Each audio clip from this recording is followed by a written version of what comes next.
Buddhist teachings for relaxation. Vertical bar, the whispering pines. Insights from forest monks. Section 1. The whispering pines.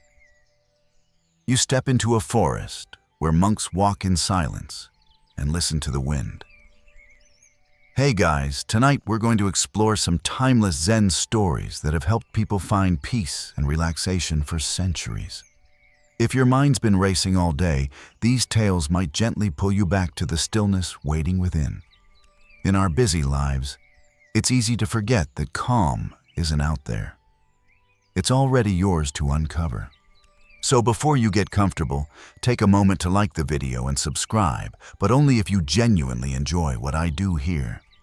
I'd love to know where you're listening from and what time it is where you are, so drop that in the comments. Now, dim the lights, maybe turn on a fan for that soft background hum, and let's ease into tonight's journey together. You step softly onto a forest path, the sound of pine needles crunching gently under your feet. The air is cool and carries the faint scent of resin and damp earth. High above the branches sway in unison, whispering secrets to the wind. There's a hush here, a stillness so deep it feels alive, as though the very trees are breathing along with you. You notice the monks walking ahead, their robes brushing the ground, movements slow and deliberate. No one speaks. You wonder if this silence is a rule or simply the natural rhythm of the forest. The quiet isn't heavy. It's light, almost like a soft blanket being draped over your shoulders. A tiny bird flits from one pine branch to another, its wings making a gentle whir sound.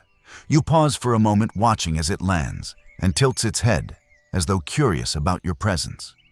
The Buddha taught that our minds are often like restless monkeys, chattering and leaping from one branch of thought to the next. Here, though, you feel those monkeys beginning to settle, lulled by the forest's soft lullaby. A younger monk, perhaps no older than 20, gestures for you to join him under a towering pine tree. "Sit here," he whispers, though his voice is barely audible. "Listen." So you sit, crossing your legs as best you can and tilt your head back. The breeze flows through the needles, creating a sound like 1,000 gentle shushes. It reminds you of standing by the ocean as waves pull back into themselves, soft, rhythmic, endless. "Do you hear it?" the monk asks. "The pines are teaching us." You smile, faintly unsure how a tree could be a teacher.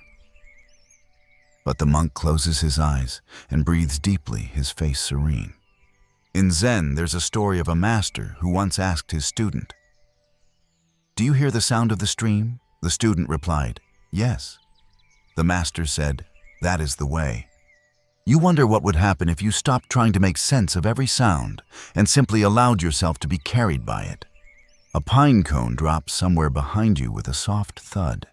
Instead of startling you, it feels like part of the forest's language, a punctuation in its quiet conversation.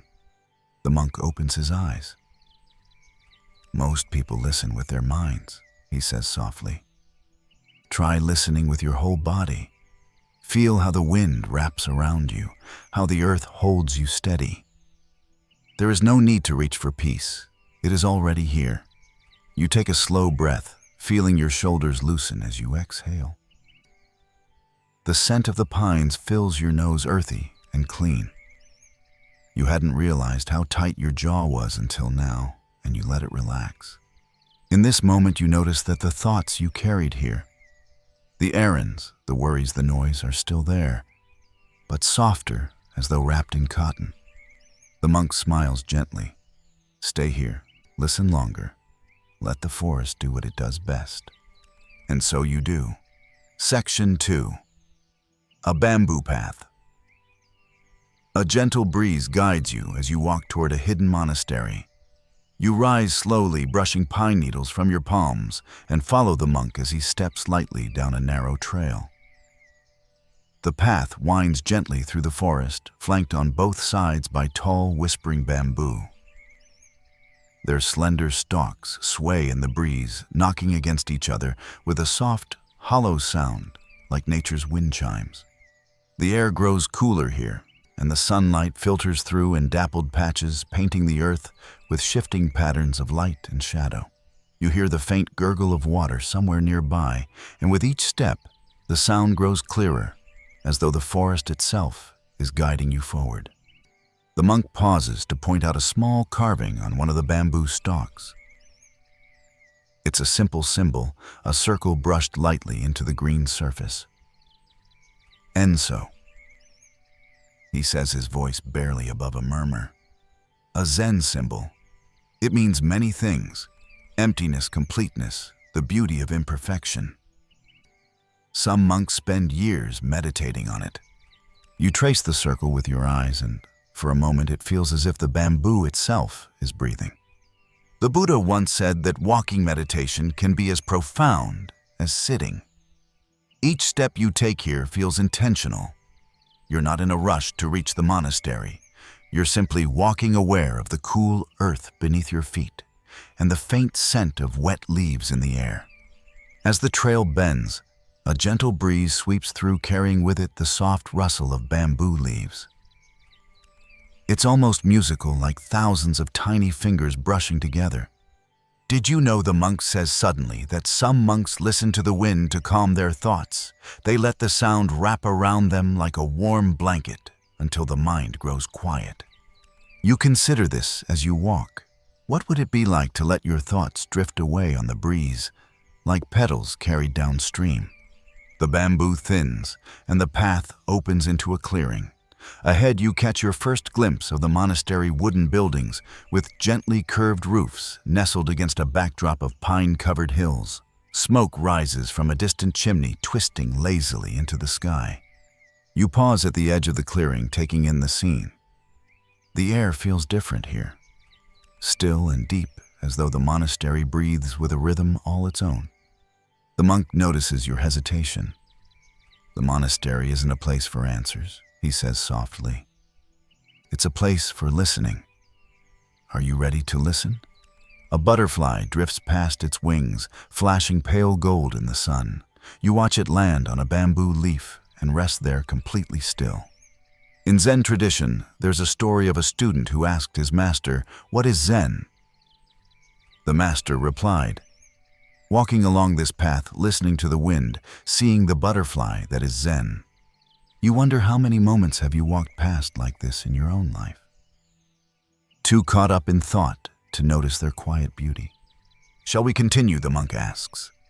You nod, feeling the first stirrings of something you can't quite name. A sense of calm, maybe, or a softening deep inside your chest. Together you step forward onto the bamboo path once more. Section 3. The Silent Bell. You notice a monk ringing a bell with no sound, and you wonder why. The sound of your footsteps blends with the faint rustle of the bamboo as you and the monk cross a small wooden bridge.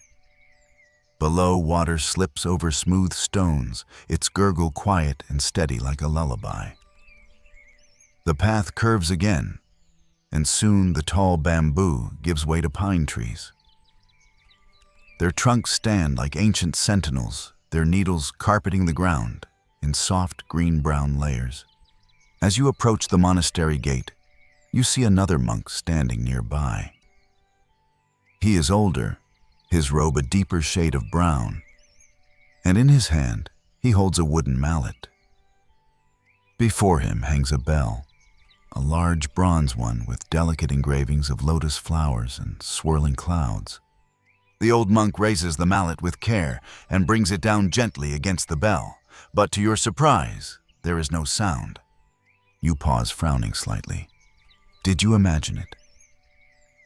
The mallet strikes again, and once more the bell remains silent. The monk closes his eyes, breathing slowly, as if the very act of ringing the bell, even in silence, is enough. You turn to your guide, whispering, "Why doesn't it ring?" He smiles faintly. Sometimes it is not sound we listen for, but stillness. The breeze stirs, and you feel it brush across your cheek like a cool hand. The air is rich with the scent of pine resin and faint incense drifting from the monastery hall. There's a Zen story about a student who asked his master, "What is the sound of one hand clapping?" Your guide says softly. It's not about the answer. It's about letting the question take you beyond thinking. You watch the older monk's slow movements. He strikes the bell again, and this time, though no sound comes, you feel something ripple gently through the air, like the faint vibration of a memory. The Buddha taught that clinging even to noise or silence creates suffering. Here in this quiet place, you wonder how often you've clung to the idea of what should be instead of noticing what is. Would you like to try? Your guide asks. You hesitate, then step forward. The mallet feels heavier than you expected, its wood worn smooth by countless hands. You lift it slowly and bring it down against the bell. No sound. Yet in that moment, you notice the soft rustling of the pine needles, the gentle sigh of wind passing through the courtyard, the sound of your own heartbeat in your ears. Perhaps this is what the old monk means. The bell does not need to ring. Everything else is already speaking. Zen masters sometimes ring silent bells, your guide says. It's a reminder that awakening isn't always loud or dramatic. It often comes quietly, like a seed sprouting underground. You close your eyes and hold the mallet still for a moment. The air seems to thicken with presence, and you feel a deep calm settle into your bones. When you open your eyes, the old monk is looking at you with a serene smile. He bows slightly and you return the gesture. As you step back, your guide whispers, "What if you stopped trying to hear the sound and just listened?" The two monks begin walking slowly toward the main hall, and you follow, your feet brushing softly over the pine needle path. Section 4. The Old Pine Tree. A senior monk shares how this tree taught him about patience and growth. You follow the monks into the courtyard, the air cool and scented faintly with cedar smoke. The main hall rises before you, its wooden beams dark with age, and a gentle hush seems to settle over everything, as though even the breeze pauses here to bow.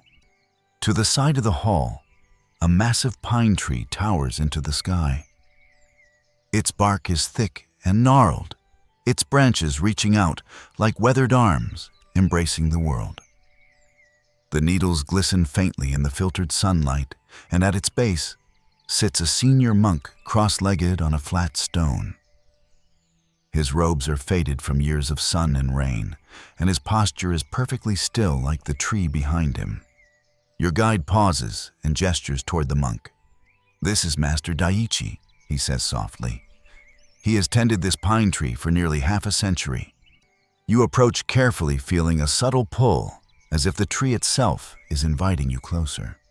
Master Daiichi opens his eyes slowly. They are bright yet soft, holding a kind of calm that feels as old as the forest. He gestures for you to sit. When you do, the earth beneath you feels cool and firm, and the air carries a faint, sweet smell of sap. This tree was only a sapling when I arrived. The master begins, his voice a low murmur. I watched it through storms, droughts, harsh winters. At times I feared it would not survive. But it grew slowly, stubbornly reaching for the sky. He lifts a hand and runs his fingers lightly over the rough bark. You see, the tree does not rush. It does not demand the wind to stop or the sun to shine brighter. It simply stands patient, letting time and nature shape it. The Buddha taught that patience is a form of strength, not the clenched teeth kind, but a deep, spacious calm that allows things to unfold. "Do you rush your own growth?" Master Daiichi asks softly, tilting his head toward you. "Do you demand fruit before the roots are ready?" The question settles over you like a warm blanket. How often have you pushed yourself forward, trying to force solutions, instead of trusting that life has its own seasons? In Zen tradition, there's a story about a young monk who complained to his teacher, "My mind will not settle." The teacher replied, "It will settle when you stop shaking it like a jar of cloudy water." Master Daiichi smiles faintly as if he can see your thoughts swirling. The tree grows because it does not try to grow. It simply is. Above, a bird lands on a branch and begins to sing a soft, simple melody that seems to fill the entire courtyard. The sound blends with the whisper of the pine needles and the distant echo of the stream. What would happen, the master asks gently, if you let yourself be like this tree? No striving, no forcing, only standing still and trusting your roots. The breeze picks up and the pine sways slightly, its branches murmuring in response. For a moment you imagine the tree breathing along with you, its slow rhythm coaxing your own breath to soften. You take a deep inhale, feeling the cool air fill your lungs, and as you exhale, a little tension uncoils from your chest. Master Daiichi closes his eyes again and rests his hands in his lap. "Stay here," he murmurs. "Sit with the tree. It will teach you more than I ever could." And so you sit, letting the quiet settle deeper into your bones, the sound of the pine's whisper circling you like a lullaby. Section 5. The empty cup. You're offered tea, but first your cup must be emptied of old thoughts. After some time, the younger monk who guided you earlier returns his steps silent against the pine needles. He bows respectfully to Master Daiichi, then gestures for you to follow him. "You must be thirsty," he says softly, his voice carrying the same calm cadence as the breeze. You rise slowly, casting one last glance at the towering pine tree, its branches swaying ever so slightly. The air seems lighter now, and as you follow the monk across the courtyard, you notice the faint scent of roasted barley and jasmine wafting from a small tea house tucked beside the main hall.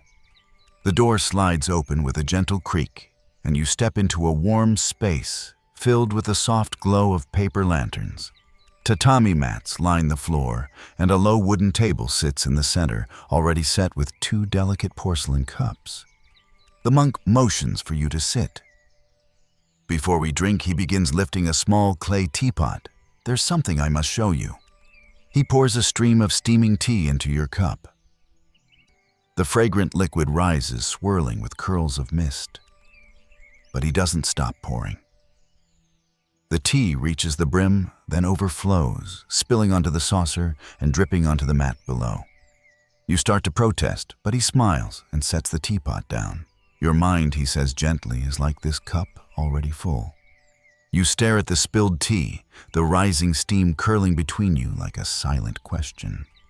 In Zen, there is a saying, "Empty your cup." If you hold on to old beliefs, old fears, there is no room for anything new to enter.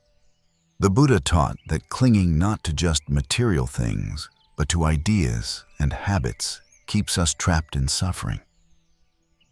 Letting go isn't always dramatic. Sometimes it's as simple as exhaling a thought and not pulling it back in. The monk places a clean, empty cup in front of you. "Try again," he says softly. "But first, let go of what you've been carrying today." You close your eyes. Images flash through your mind, the worries, the questions, the noise of life outside these monastery walls. Each thought feels like a weight you didn't realize you were holding. Slowly, you picture setting them down one by one until your mental hands are empty. When you open your eyes, the monk is smiling. He pours the tea again, and this time, it fills the cup perfectly, no overflow, no spillage. The fragrant steam rises, carrying the scent of jasmine and roasted grains. "Now," he says, "drink."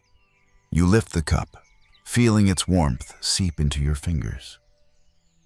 The first sip is gentle, almost sweet, and as the tea spreads across your tongue, you feel the warmth flowing through your chest, your arms, your belly. In Zen tradition, even drinking tea is a meditation. You're not just drinking, you're noticing the weight of the cup, the heat of the liquid, the way the aroma rises before each sip. What if, the monk asks softly, you treated every act in life this way? Not rushing, not clinging. simply noticing and letting each moment fill you like fresh tea in an empty cup.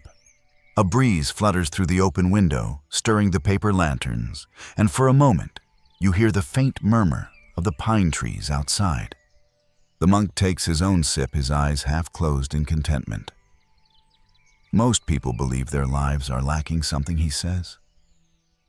But often, it is not lack, it is overflow.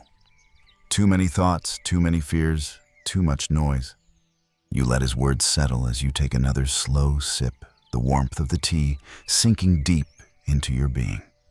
As the last drops vanish from your cup, you feel lighter somehow, as if by emptying the mind, you've made space for stillness to pour in. Section 6. Watching the clouds drift. The monks teach you to observe thoughts like clouds in a wide sky. You step out of the tea house, the lingering warmth of jasmine tea still blooming in your chest. The younger monk walks ahead of you, leading you toward a small hill behind the monastery.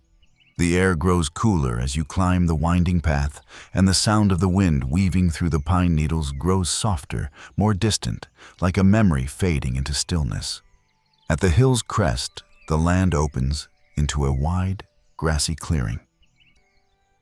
A few monks are already there, seated on low cushions facing the sky. Some have their eyes closed. Others gaze upward, their faces calm and untroubled. The younger monk gestures for you to sit on an empty cushion. "We watch the clouds here," he says quietly. "Not for signs or omens, but to remember how thoughts drift." You settle onto the cushion. The earth beneath you feels solid and grounding. Yet there's a lightness in the air, as if even the ground itself is breathing softly.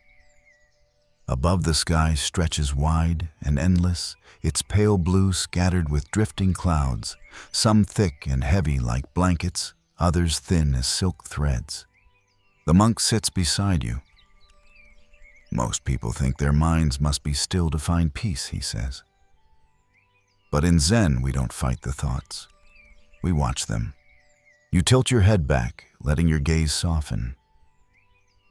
A small, cottony cloud drifts lazily past, its shape changing as you watch. For a moment it resembles a sleeping fox, then a curled leaf, then nothing recognizable at all. "The Buddha compared the mind to the open sky," the monk murmurs. "Thoughts come and go like clouds. But the sky never changes. It is vast, untouched. You breathe in slowly, feeling the cool air fill your lungs. Your thoughts swirl images of home tasks undone, worries about tomorrow. They float across your mind like clouds, each one pulling at your attention. But instead of pushing them away, you do as the monk suggests. You watch. There's the thought about the message you forgot to reply to. A thick cloud, gray and heavy. Then the memory of laughter with a friend. A light, wispy cloud drifting fast. And beneath them all, a quiet expanse, your awareness wide and still. What would happen, the monk asks softly, if you stopped chasing or rejecting the clouds? What if you simply let them be? A breeze stirs, and you feel it brush across your skin, cool and comforting. In Zen tradition, there's a story of a student who came to his master in frustration. "My thoughts won't stop. How can I meditate?" The master pointed to the sky and said, "Can you stop the clouds from moving?" You watch as another cloud drifts by its edges, dissolving into the blue. Slowly, something inside you loosens. The monk continues, his voice low and even. "Peace isn't the absence of clouds. It's remembering the sky was never broken." You let your shoulders drop, noticing how your body feels heavier against the earth. The clouds continue their slow dance above you, but you no longer feel tugged by them. One of the monks nearby begins to hum softly, a sound so gentle it feels like a lullaby. The hum blends with the breeze and the faint creak of bamboo in the distance. You exhale slowly, and for the first time in a long while, you don't feel the need to hold on to any thought. they can drift as they always have. And like the open sky, you remain vast, calm, untouched. Section 7. A bowl of clear water. A lesson on stillness as you gaze into a perfectly still water bowl. As the last cloud drifts beyond the horizon, the monk beside you rises gracefully, his robes whispering against the grass. He gestures for you to follow. You stand slowly, feeling the cool earth leave your skin, and walk with him down a narrow stone path shaded by moss-covered pines. The air grows cooler as the trees thicken, and soon you hear the soft trickle of water. A small clearing appears dappled in muted light, and in its center sits a low stone pedestal. Atop it rests a shallow wooden bowl filled with water so still it looks like glass. This is the water bowl of stillness, the monk says quietly. We come here to see our minds reflected. You approach and peer into the bowl. The surface mirrors the world perfectly, the arching pines, the drifting clouds, even your own face gazing back.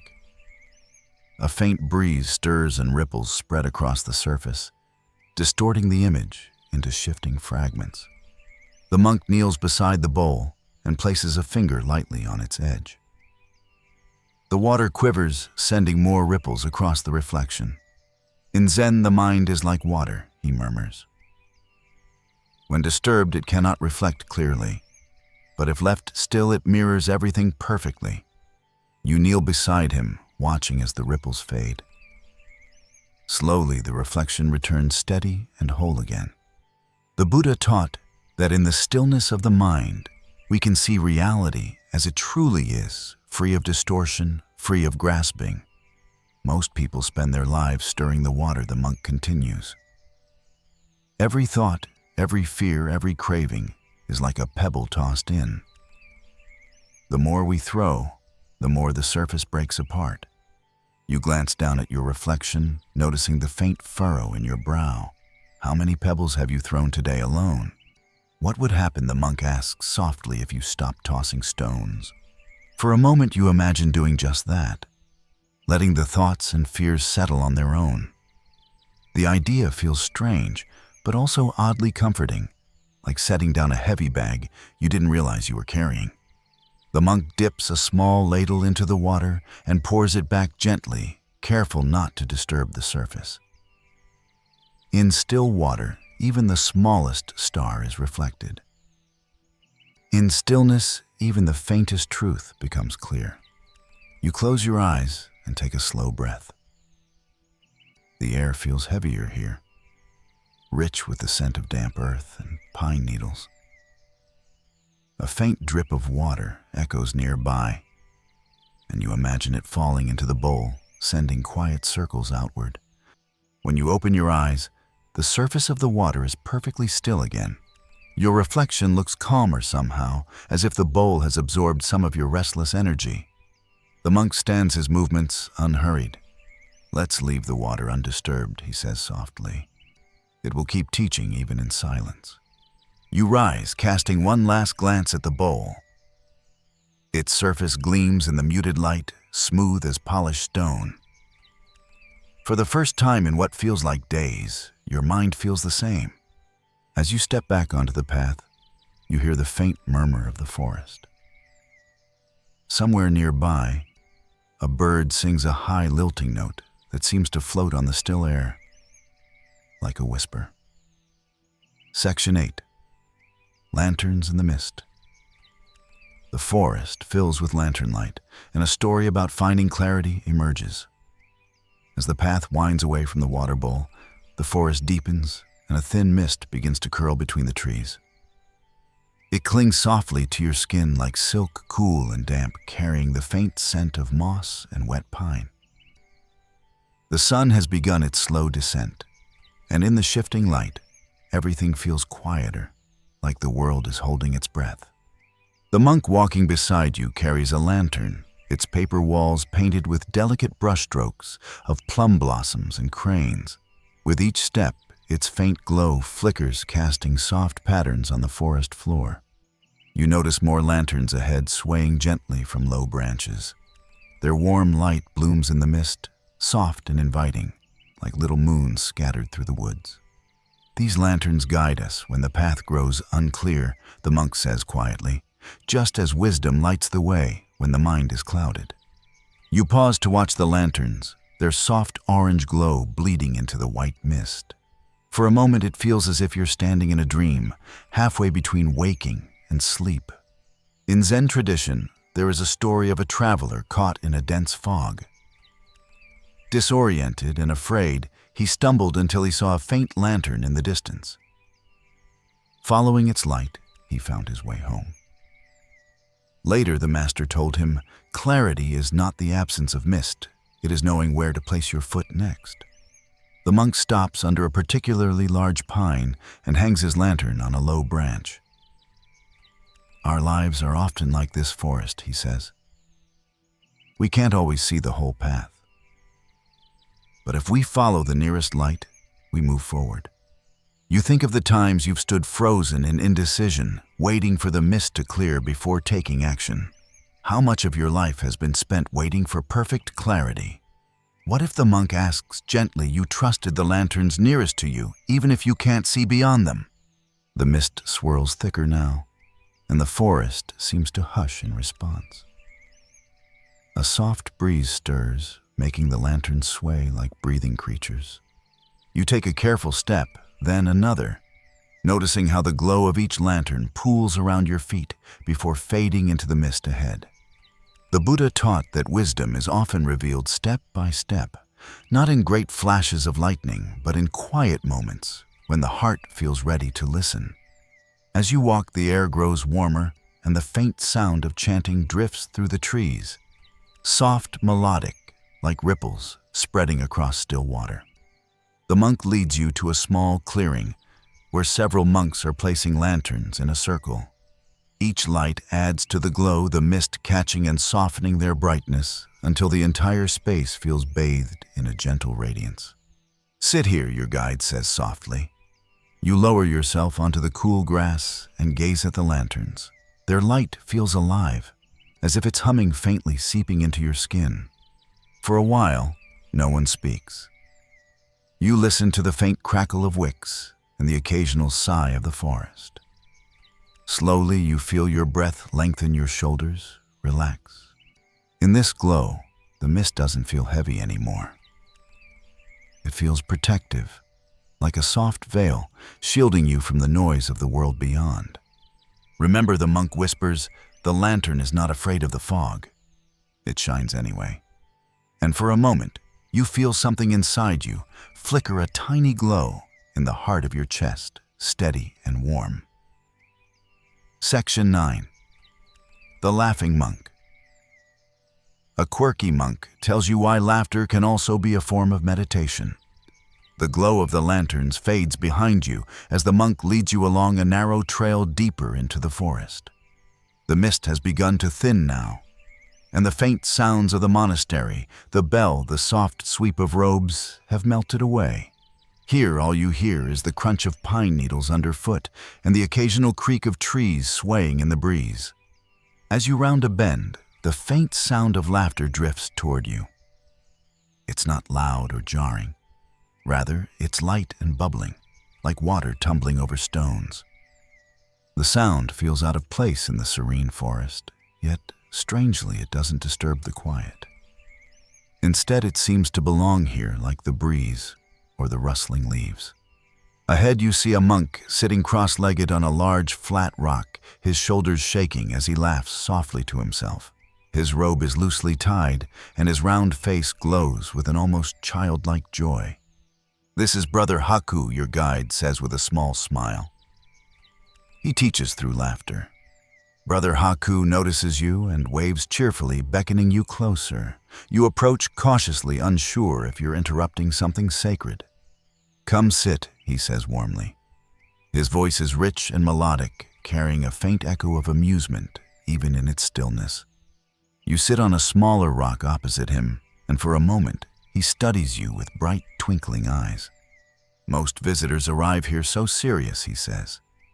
Faces tight like drums, hearts knotted like ropes. But tell me, when was the last time you laughed until your belly hurt? You blink, caught off guard by the question.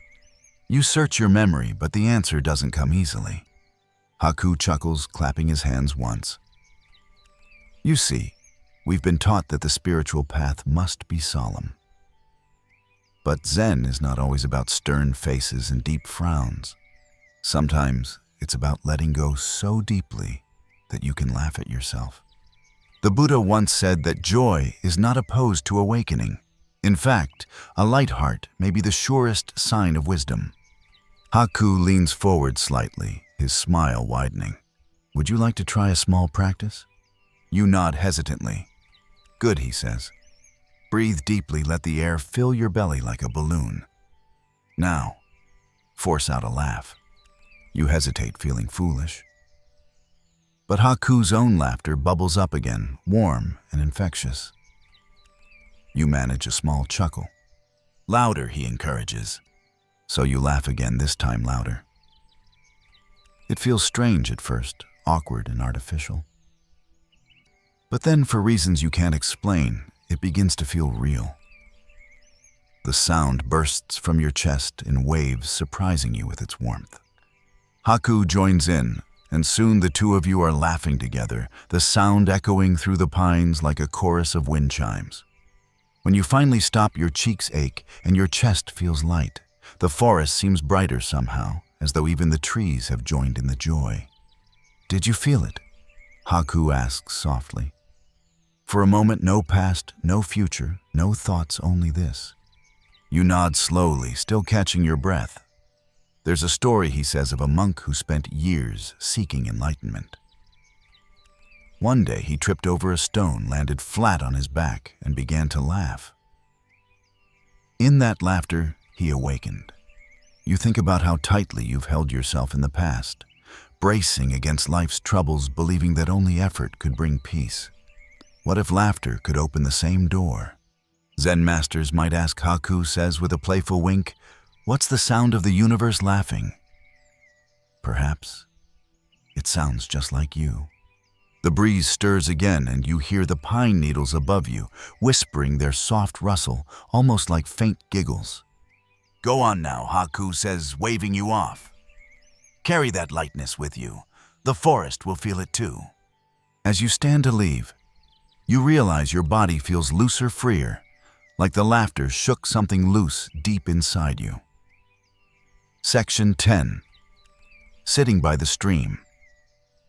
You join a monk sitting cross-legged, listening to water's soft murmur. The sound of Brother Haku's laughter still echoes softly in your mind as you make your way down a gently sloping path. The forest seems warmer now, more alive, as if the trees themselves are smiling in some quiet, knowing way. Ahead you hear the low murmur of water. It's faint at first, like a whisper, but as you follow the path, it grows clearer. A steady, soothing sound that draws you forward with an almost magnetic pull. Soon the trees open to reveal a narrow stream winding through the woods. Its water is clear and shallow, tumbling over smooth stones and fallen branches. A monk sits cross-legged on a mossy boulder at the edge of the stream. His eyes are half closed, and his hands rest loosely in his lap. Your guide stops and gestures for you to sit near the stream. This is Brother Anzu, he says quietly. He listens to the water. You settle onto a flat rock, folding your legs and resting your hands gently on your knees. The cool stone beneath you feels grounding, and the air carries a faint sweet scent of damp leaves and river moss. For a while, neither of you speaks. You simply listen. The stream's voice is soft but constant. A trickle here, a gentle splash, there a faint gurgle as the water curls around stones. Birds call from high branches, their songs blending seamlessly with the water's melody. Brother Anzu opens his eyes slowly. You can hear it too, can't you? He asks in a low, even tone. You nod, though you're not sure what you're hearing yet. In Zen, we speak of the music of the moment, he continues. It's not a song you can replay. It exists only here, only now. Most people never hear it. They are too busy thinking of the next thing. The Buddha taught that mindfulness is simply noticing being present with what is, without pulling the past forward or reaching into the future. You close your eyes and let the sound of the stream wash over you. Thoughts still come. Snippets of conversations, flashes of memory, stray worries, but each one feels softer now, as if the water's murmur is gently rounding off their edges. There's a story of a monk who asked his master, "How do I enter Zen?" Brother Anzu says quietly. The master replied, "Do you hear the sound of the stream? You listen again. The stream's song seems to weave through you, calming your breath, slowing your heart. What would happen," Anzu asks softly, "if you stopped searching for meaning and simply let the sound be enough?" A small leaf drifts past in the current, spinning lazily as it catches on a pebble. The moment feels so ordinary and yet so complete. You inhale deeply, filling your lungs with the cool, damp air. And as you exhale, something in your chest softens. The monk closes his eyes again, his face serene. "Sit as long as you like," he murmurs. The stream has many things to say, but only if you listen without trying too hard. And so you sit your breathing slow, and even as the stream whispers its quiet wisdom into the folds of your mind. Section 11. The Falling Leaf. A lesson unfolds as you watch a single leaf's slow descent. You rise from the cool stone by the stream, your legs a little stiff, but your mind strangely light, as though the water's gentle murmur has washed something clean inside you. The monk gives you a small nod, his eyes half closed again in silent communion with the water. The forest path ahead is narrow, lined with tall maples and oaks, whose branches arch overhead, forming a quiet green tunnel. The air here feels softer, thicker somehow, and the scent of damp moss mingles with a faint sweetness you can't quite name. As you walk slowly, a flicker of movement catches your eye. A single golden leaf loosened by the breeze drifts downward from a high branch. You pause mid-step to watch its slow, spiraling descent. It twirls lazily, riding unseen currents of air, rising slightly before dropping again, as if reluctant to meet the ground. The world seems to hold its breath. Time stretches thin, and for a moment, all that exists is you and the leaf. The younger monk walking beside you notices your stillness and stops too. "It's beautiful, isn't it?" he whispers. You nod, though the word doesn't feel big enough for what you're seeing. In Zen, there's a story of a monk who watched a leaf fall and found enlightenment, the monk says softly. The leaf doesn't struggle. It doesn't cling to the branch or fight the wind. It simply lets go and trusts the air to carry it. The Buddha taught that impermanence is not something to fear. It's the very nature of life. Yet, how often do we resist gripping tightly to what we know, afraid of the unknown below? You follow the leaf's slow journey until it finally settles on the forest floor, joining a soft carpet of others. There's no sound as it lands, but somehow you feel it, a quiet, almost sacred thud in your chest. What would happen, the monk asks gently, if you let go like that, not giving up but releasing your grip on what no longer serves you? You take a slow breath, and as you exhale, you imagine all the things you've been clinging to. Old fears, unanswered questions, the heavy shoulds and musts, loosening like brittle leaves breaking free in the wind. The monk smiles faintly as if he can sense the shift within you. In letting go, we don't fall. We return to the earth, to the present, to ourselves. A small breeze stirs the branches above, and more leaves begin to flutter down their soft dance, filling the air with a sound like faint whispers. You continue walking, your steps slower now, more deliberate. With each footfall, you notice how the earth gives slightly beneath your weight, how the air smells richer with every fallen leaf. For the first time in a long while, you feel no urge to rush. The path curves gently, and the monk gestures to a wooden bench beneath an old oak. "Sit here for a while," he says. "Watch the leaves. Let them teach you what no words can." So you sit, hands resting loosely in your lap, and gaze upward as the golden rain continues, each leaf spiraling in its own unhurried way. The forest exhales around you, and you realize you are breathing with it. Section 12. Echoes of the bell. You feel inner stillness as a faint echo of the temple bell lingers in the air. The bench beneath the old oak feels cool and grounding as you sit listening to the faint rustle of leaves falling around you. Their descent is slow, almost ceremonial, each landing as quiet as a sigh.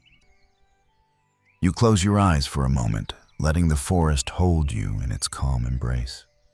Then, faint but clear, a sound drifts through the trees, a soft, resonant gong. Your eyes flutter open.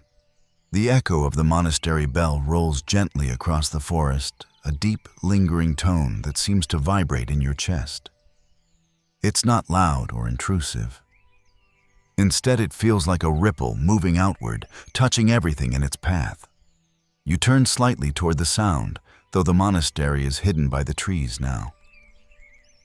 The monk beside you notices. "That's the evening bell," he says softly.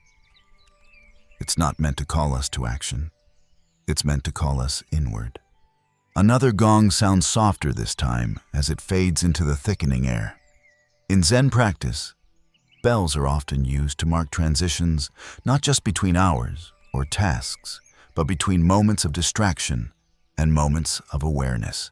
Each ring is an invitation to pause, to notice, to return.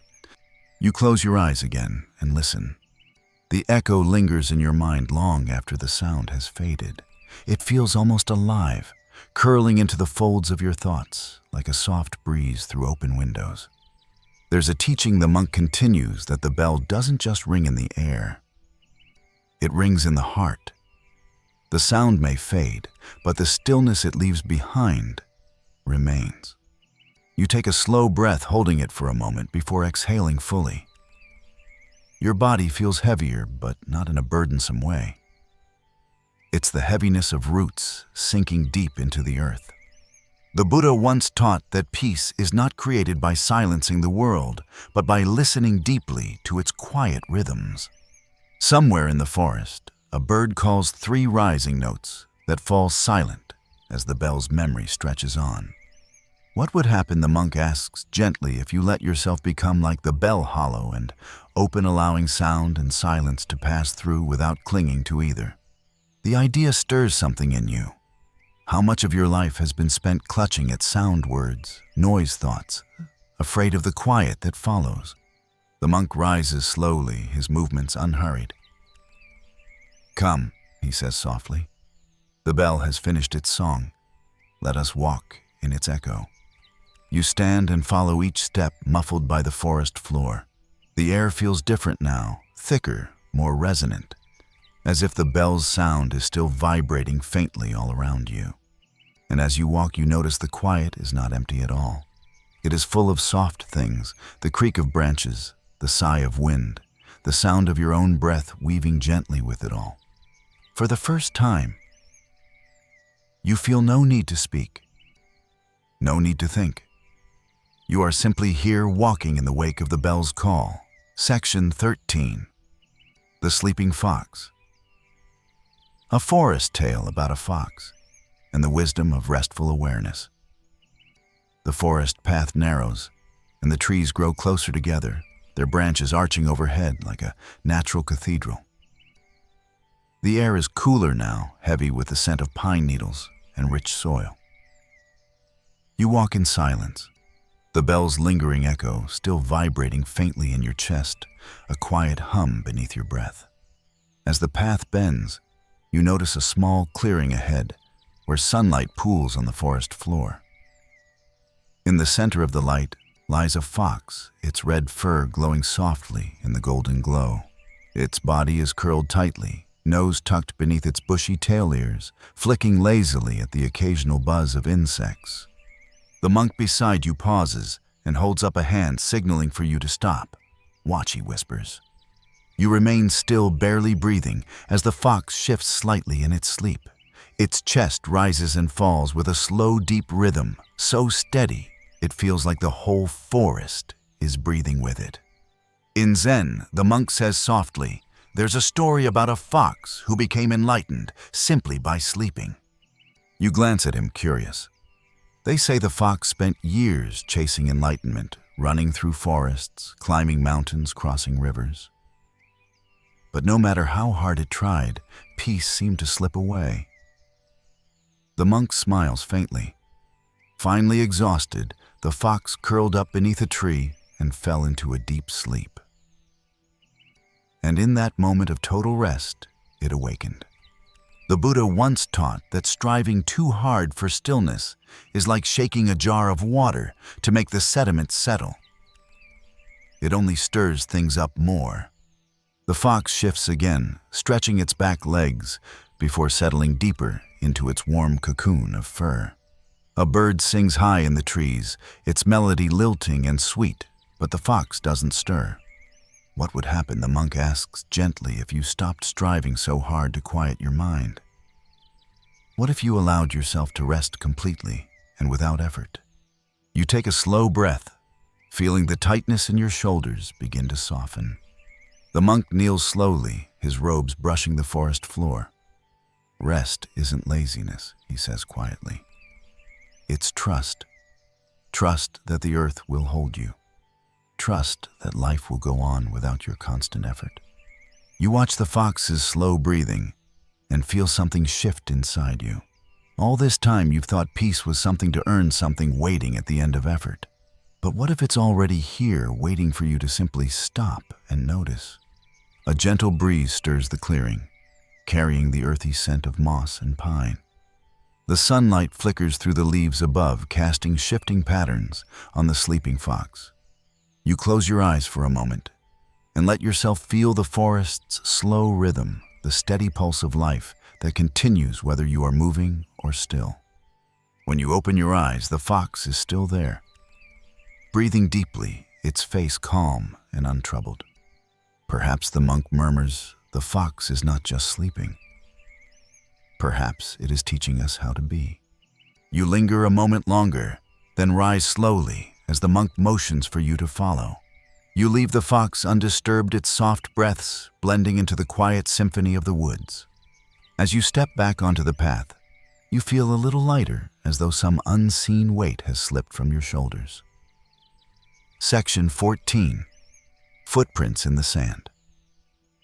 You learn about impermanence while walking along a sandy path. The path begins to widen now, and the air grows warmer as you leave the thick shade of the pines behind. The soil underfoot softens into fine sand, pale and cool. And as you step forward, your feet leave faint impressions that crumble slightly at the edges. The monk slows his pace and looks back at you with a faint smile. "Here," he says softly, "the earth teaches us about impermanence." You glance down at your footprints, noticing how the breeze stirs loose grains of sand across them, softening their outlines almost as soon as they're made. With every step you take, the mark you leave is already beginning to fade. Ahead, the path curves gently along the edge of a shallow pond, its surface rippling faintly in the light wind. A few reeds sway at the water's edge, their thin shadows stretching across the sand like delicate brushstrokes. The monk stops and kneels near the pond, running his fingers lightly through the sand. The Buddha said, "All conditioned things are like a dream, a bubble, a shadow, a dewdrop." He brushes his hand across the marks he's made, and they vanish instantly. Nothing stays the same, not even us. You crouch beside him, your hand hovering over the sand. There's a story, the monk continues, of a young disciple who was troubled by the idea of change. His master took him to the shore and asked him to write his worries in the sand.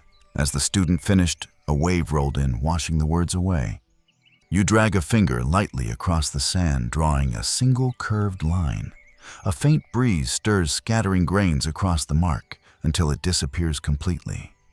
How often, the monk asks softly, do we cling to what must pass? Moments, people, even pain, they are like footprints, meant to be felt, then released.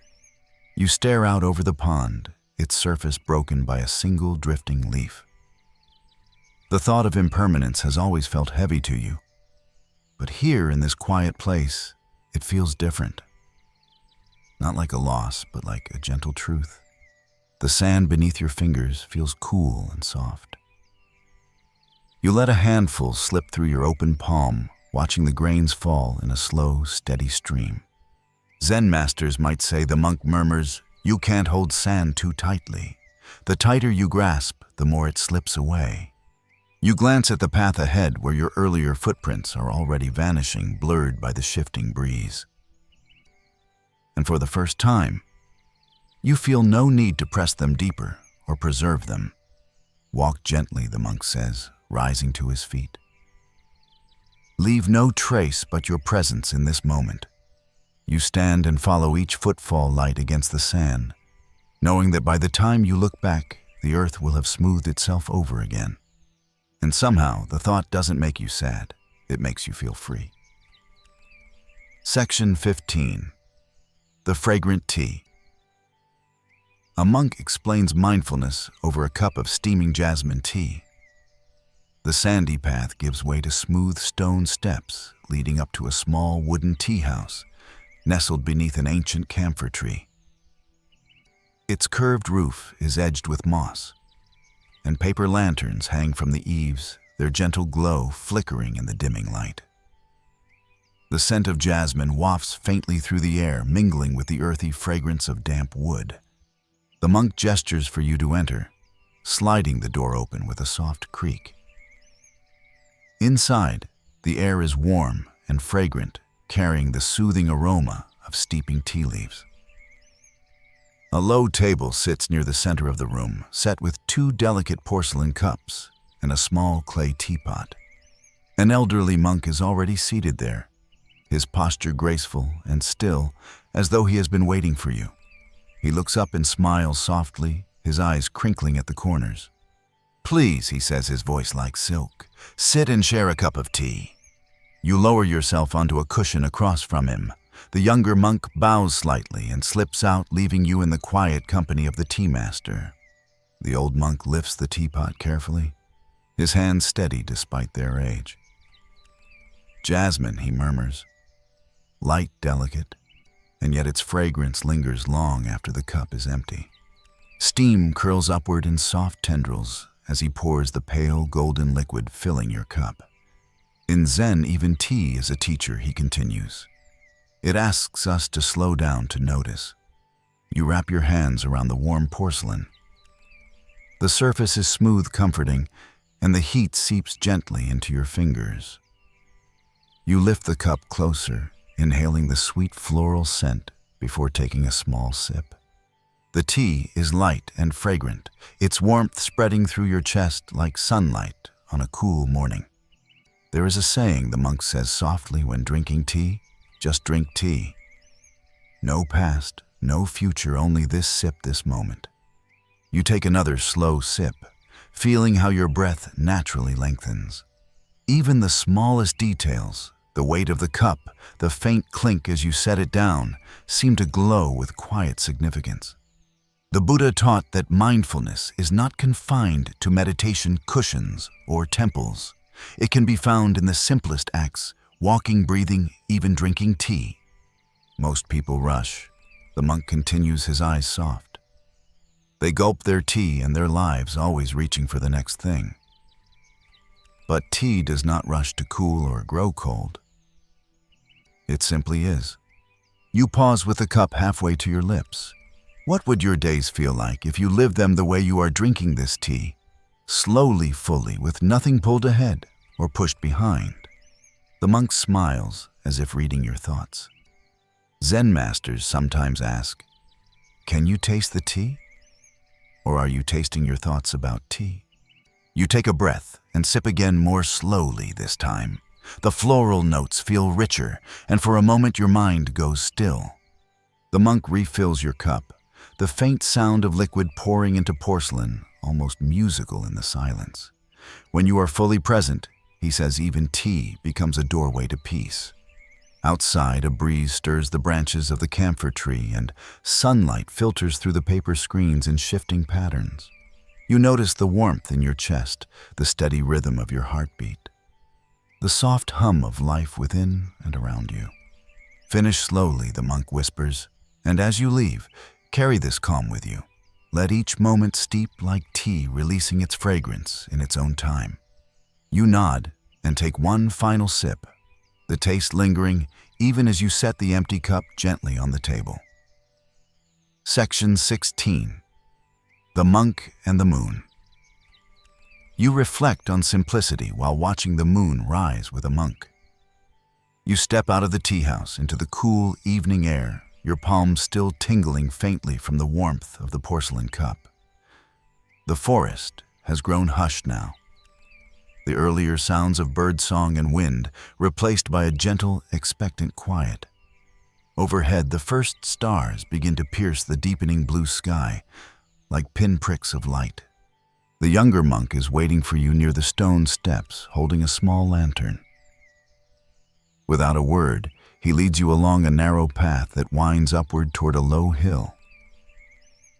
The earth is soft beneath your feet, and each step feels heavier now. Not in a burdensome way, but in a grounded, steady rhythm, as though the forest itself is slowing your pace. At the top of the hill, the path opens to a wide stone terrace. The view takes your breath away. Below, the forest stretches out like a dark, rippling sea, and beyond it the horizon glows faintly with the last traces of twilight. Sitting cross-legged on a flat stone is an elderly monk, his back straight, his hands resting lightly in his lap. His eyes are fixed on the horizon, calm and unblinking. He doesn't turn as you approach, but his presence is so still, so quietly radiant, that you feel drawn into his orbit. "Sit," the younger monk whispers. You lower yourself onto the cool stone, folding your legs carefully beneath you. The air up here is sharper, carrying the faint scent of pine resin and distant wood smoke. Moments pass in silence. Then, as if on cue, the first sliver of the moon crests the horizon, a pale crescent that slowly climbs into the sky. Its light spills across the forest, catching on the tips of the pines and shimmering faintly on the distant stream. The elderly monk finally speaks, his voice as soft and round as the moon itself. The moon does not hurry to rise. It does not strain to shine. And yet, he gestures faintly to the glowing crescent. It lights the whole forest. You let his words sink in your gaze, fixed on the moon's gentle ascent. The Buddha once said, he continues, "A simple life brings more joy than a life of luxury." But simplicity is not about owning nothing. It is about carrying nothing in your heart that weighs you down. You think of all the burdens you've carried. Worries, regrets, the constant sense of needing to do more, be more. Here, beneath the rising moon, they seem to shrink in significance like shadows dissolving in the night.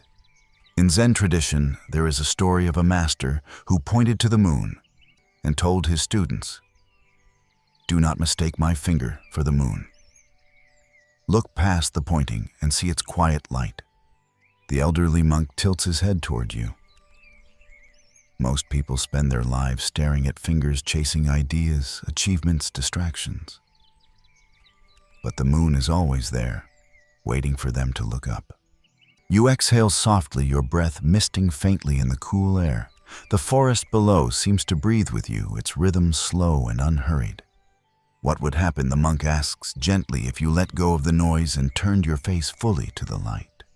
The moon climbs higher, its glow brightening as the stars scatter wider across the sky.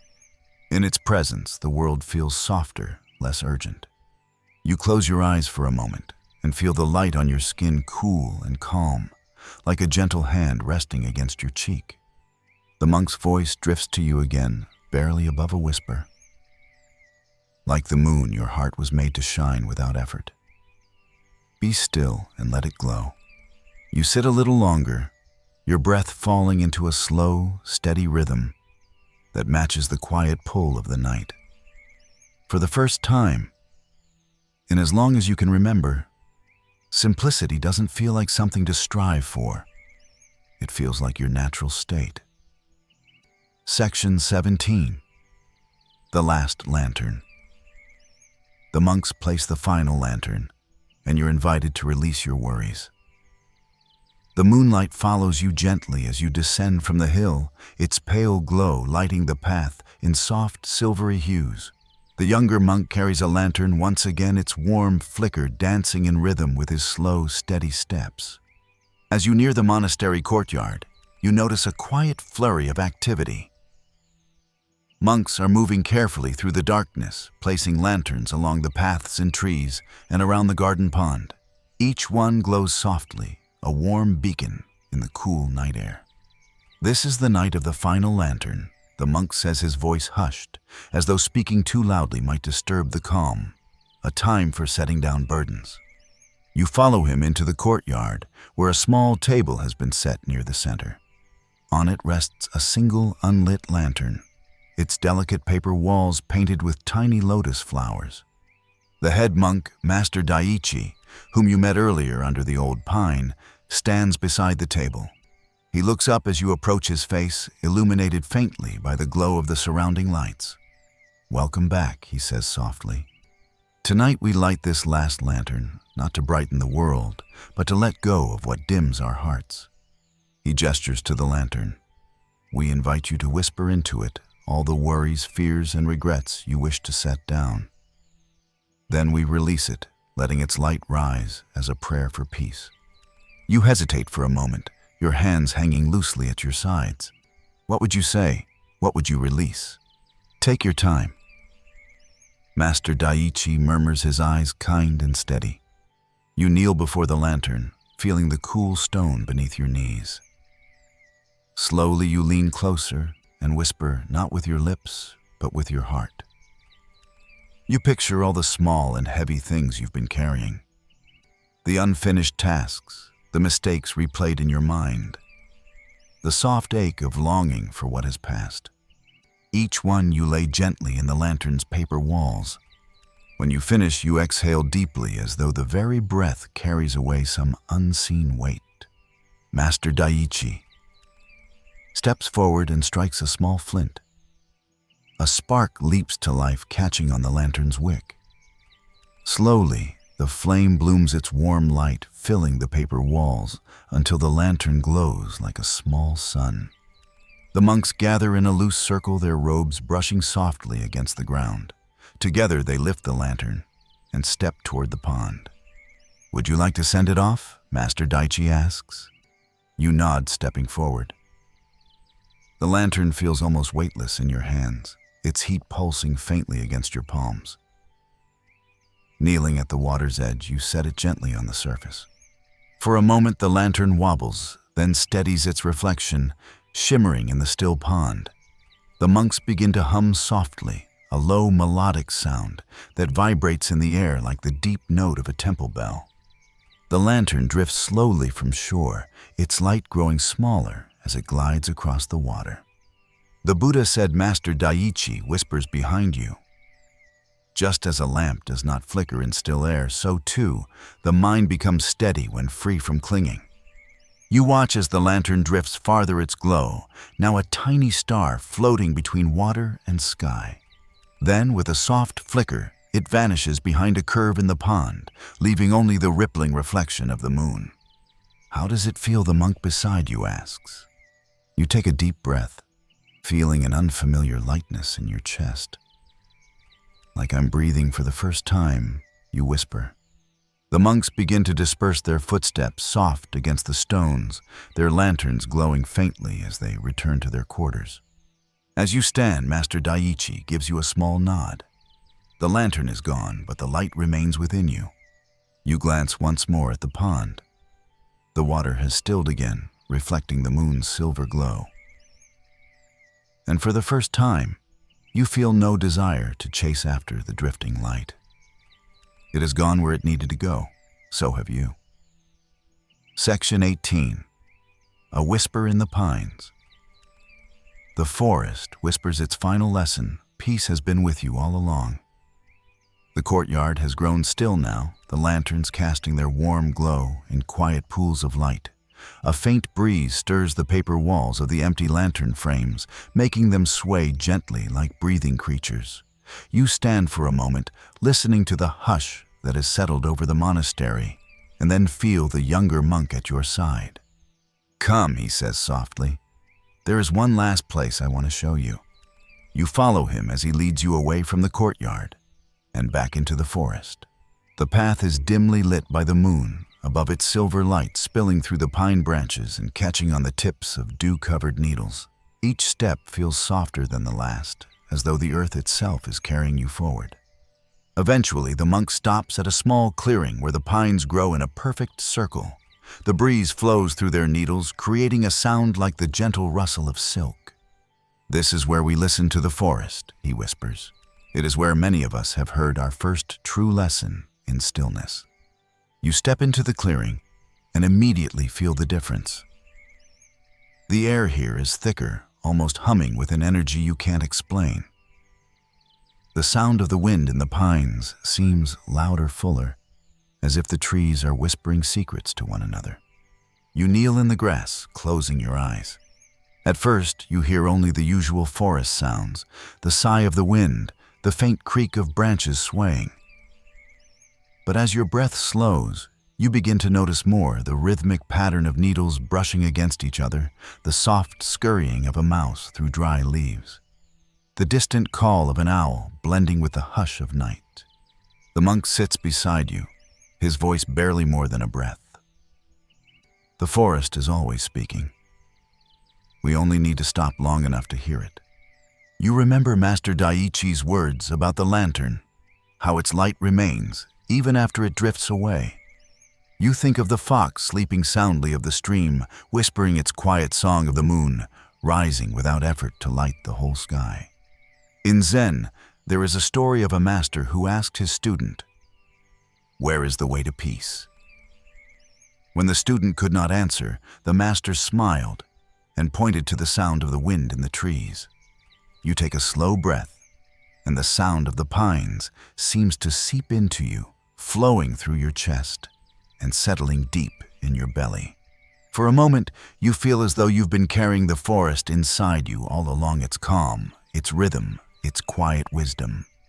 What if peace was never something to find, the monk whispers? What if it has always been here, waiting for you to notice? The thought settles into you like a pebble sinking gently to the bottom of a clear pond. The breeze swells again, and the pine branches sway their soft whispers, blending into a single fluid sound. A sound that feels as natural and necessary as your own breath. You sit in the clearing a little longer, letting the forest cradle you in its arms. And for the first time you realize you don't need to do anything. You don't need to go anywhere. You are already home. The monk rises slowly, his robes brushing the grass. "When you leave this forest," he says, "remember, the pines will still be whispering. And so will your heart." You follow him back along the moonlit path, the sound of the wind trailing behind you like a quiet, eternal song. The air is cool as you step once more into the monastery courtyard. The lanterns have burned low now, their glow faint but steady. Somewhere in the distance, a bell chimes softly, its echo rolling out into the forest like a final blessing. You breathe deeply, feeling the quiet seep into your bones. As you turn to leave, you pause and glance back at the circle of pines. The breeze stirs them one last time, their soft whispers rising into the night air. And in that sound, you hear it clearly. Peace has been with you all along. Section 1. The Mountain Path. You begin your journey, breathing in the crisp, cool air as pine trees sway gently overhead. Hey guys, tonight we're going to explore some timeless Zen stories that have helped people find peace and relaxation for centuries. If your mind's been racing all day, these tales might gently pull you back to the stillness waiting within. In our busy lives, it's easy to forget that calm isn't out there. It's already yours to uncover. So before you get comfortable, take a moment to like the video and subscribe, but only if you genuinely enjoy what I do here. I'd love to know where you're listening from and what time it is where you are, so drop that in the comments. Now, dim the lights, maybe turn on a fan for that soft background hum, and let's ease into tonight's journey together. You step softly onto the mountain path, the ground cool and firm beneath your feet. The air is crisp and fresh, filling your lungs with each slow inhale. High above, a thin mist drifts lazily through the tops of the pine trees, their long needles swaying gently in the breeze. The faint scent of resin and damp moss wraps around you, earthy and clean. As you walk, your steps begin to slow naturally, almost as if the mountain itself is teaching you to move more deliberately. Each footfall lands softly on the packed earth, and you can hear the faint crunch of fallen pine needles beneath your shoes. A small bird flutters across the path ahead, its wings whispering against the air before it disappears into the dense green. You pause for a moment to watch the branches sway, and you notice how the breeze cools your skin like a tender hand. The Buddha taught that every step we take, every breath we draw, can become an act of meditation. Here on this quiet path, you begin to understand what that means, not just as an idea, but as a feeling in your own body. A little way ahead, you see a weathered wooden gate arching over the trail. Its beams are rough-hewn, their surface softened by decades of wind and rain. You move closer, and a sense of stillness deepens as you approach. As you pass beneath the gate, you feel something shift, subtle but undeniable. It's as though you've stepped out of the world you know and entered another quieter realm. The mountain air seems thicker here, carrying a hushed energy that settles gently around your shoulders. You notice your breath again, cool on the inhale, warm on the exhale. Zen monks often walk these kinds of mountain paths, slowly aligning each step with a breath. Left foot inhale, right foot exhale. They say it's not about reaching the top, but about arriving fully in each moment along the way. You wonder what would happen if you let go of the urge to reach the end and simply allowed yourself to walk step by step, breath by breath. A faint sound catches your ear, the soft gurgle of water trickling somewhere deeper in the forest. The path curves slightly, leading you closer to the source. The wind shifts again, carrying the delicate scent of cedar and wildflowers. For a moment, you stop completely, just listening to the mountain breathe. In this stillness, you realize peace isn't waiting at the summit. It's here already, in the quiet rustle of the trees, in the steady rhythm of your own heart, in the cool mountain air filling your lungs. You take one more slow inhale, feeling the breath nourish your whole body. Then, as you exhale, you step forward once again, the mountain path stretching ahead like an open invitation. Section 2. The Wooden Gate. Passing through an old Torii gate, you leave behind the noise of the world. The path begins to rise gently as you walk each step, pulling you deeper into the mountain's quiet embrace. The air is even cooler now, and a thin mist lingers in pockets along the trail. It curls around the tree trunks and drapes itself over moss-covered stones, softening the edges of everything you see. As you continue, the sound of the world below, the hum of cars, distant voices, the endless churn of daily life fades like a dream upon waking. In its place comes the steady hush of the forest. Leaves shift and settle. A distant bird calls once, then falls silent. Ahead, a wooden torii gate appears rising from the earth like an ancient sentinel. Its beams are weathered to a silvery gray, streaked with lichen and moss.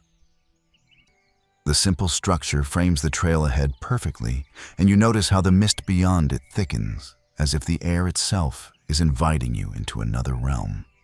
The monk walking beside you slows his steps and smiles faintly. In Japan, he says softly, a torii marks the boundary between the ordinary and the sacred. Beyond it, you leave the noise of the world behind. You pause before the gate, your breath misting faintly in the cool air. The wood is rough beneath your fingertips as you run a hand gently along the upright post. For a moment you hesitate not out of fear, but with a quiet sense of reverence. The Buddha once taught that the sacred isn't found in temples alone, but in any place where the mind grows still. What if, the monk asks softly, you treated this step as your own threshold? What if, as you pass through, you set down everything you no longer need to carry? You close your eyes briefly and imagine yourself placing all your worries, your lists, your regrets, the endless stream of what-ifs into a small satchel. You picture setting that satchel gently on the ground beside the gate. When you open your eyes again, the air feels lighter somehow. You step forward. As you cross beneath the torii, a faint breeze stirs, lifting your hair and brushing cool against your cheek. It feels almost like a whispered blessing. On the other side, the forest seems to deepen. The light filters through the canopy in dappled patches, shifting and dancing as the wind moves the branches. Each breath you take feels fresher here, as though the mountain air is infused with quiet energy. The monk walks a few paces ahead, his steps slow and deliberate. His robe brushes the ground with a soft rustle. In Zen, he says, his voice barely above the murmur of the breeze. We often bow when passing through a gate, not to the wood itself, but to remind ourselves we are entering with a beginner's mind. You glance back briefly at the torii. It stands silent and unmoving, yet it feels as though it has already changed you. As you walk, you notice the way your senses have sharpened. The scent of pine needles is rich and heady. The sound of your own footsteps feels louder, more present. Even your breath seems to echo softly in your chest. Somewhere ahead, water trickles over stone, a quiet, steady sound that draws you forward. You step carefully over gnarled roots, your balance steady and sure. And with each step, you feel the noise of the world receding a little more, like ripples smoothing on a still pond. Perhaps the monk is right. Perhaps the threshold wasn't made of wood alone. Perhaps it is wherever you choose to stop carrying what weighs you down. The path curves gently ahead, leading you deeper into the heart of the mountain. And for the first time in a long while, you feel no urge to hurry. Section 3. The first breath. A monk teaches you to anchor your mind with the rhythm of your breath. The path narrows as it winds between towering cedar trees, their trunks thick and furrowed with age. Shafts of pale sunlight break through the canopy, illuminating patches of moss like emerald islands in a sea of shadows. Your steps slow naturally, the quiet of the forest settling into your chest like a gentle weight. Each breath you take feels cooler, cleaner, as if the mountain air itself is nourishing you. The monk walking ahead pauses near a flat rock that juts slightly from the slope, its surface mottled with lichen. He turns to you, his expression calm but intent. "Here," he says softly, "we sit and learn to breathe." You glance around. The forest seems to hold its breath as well, waiting with you.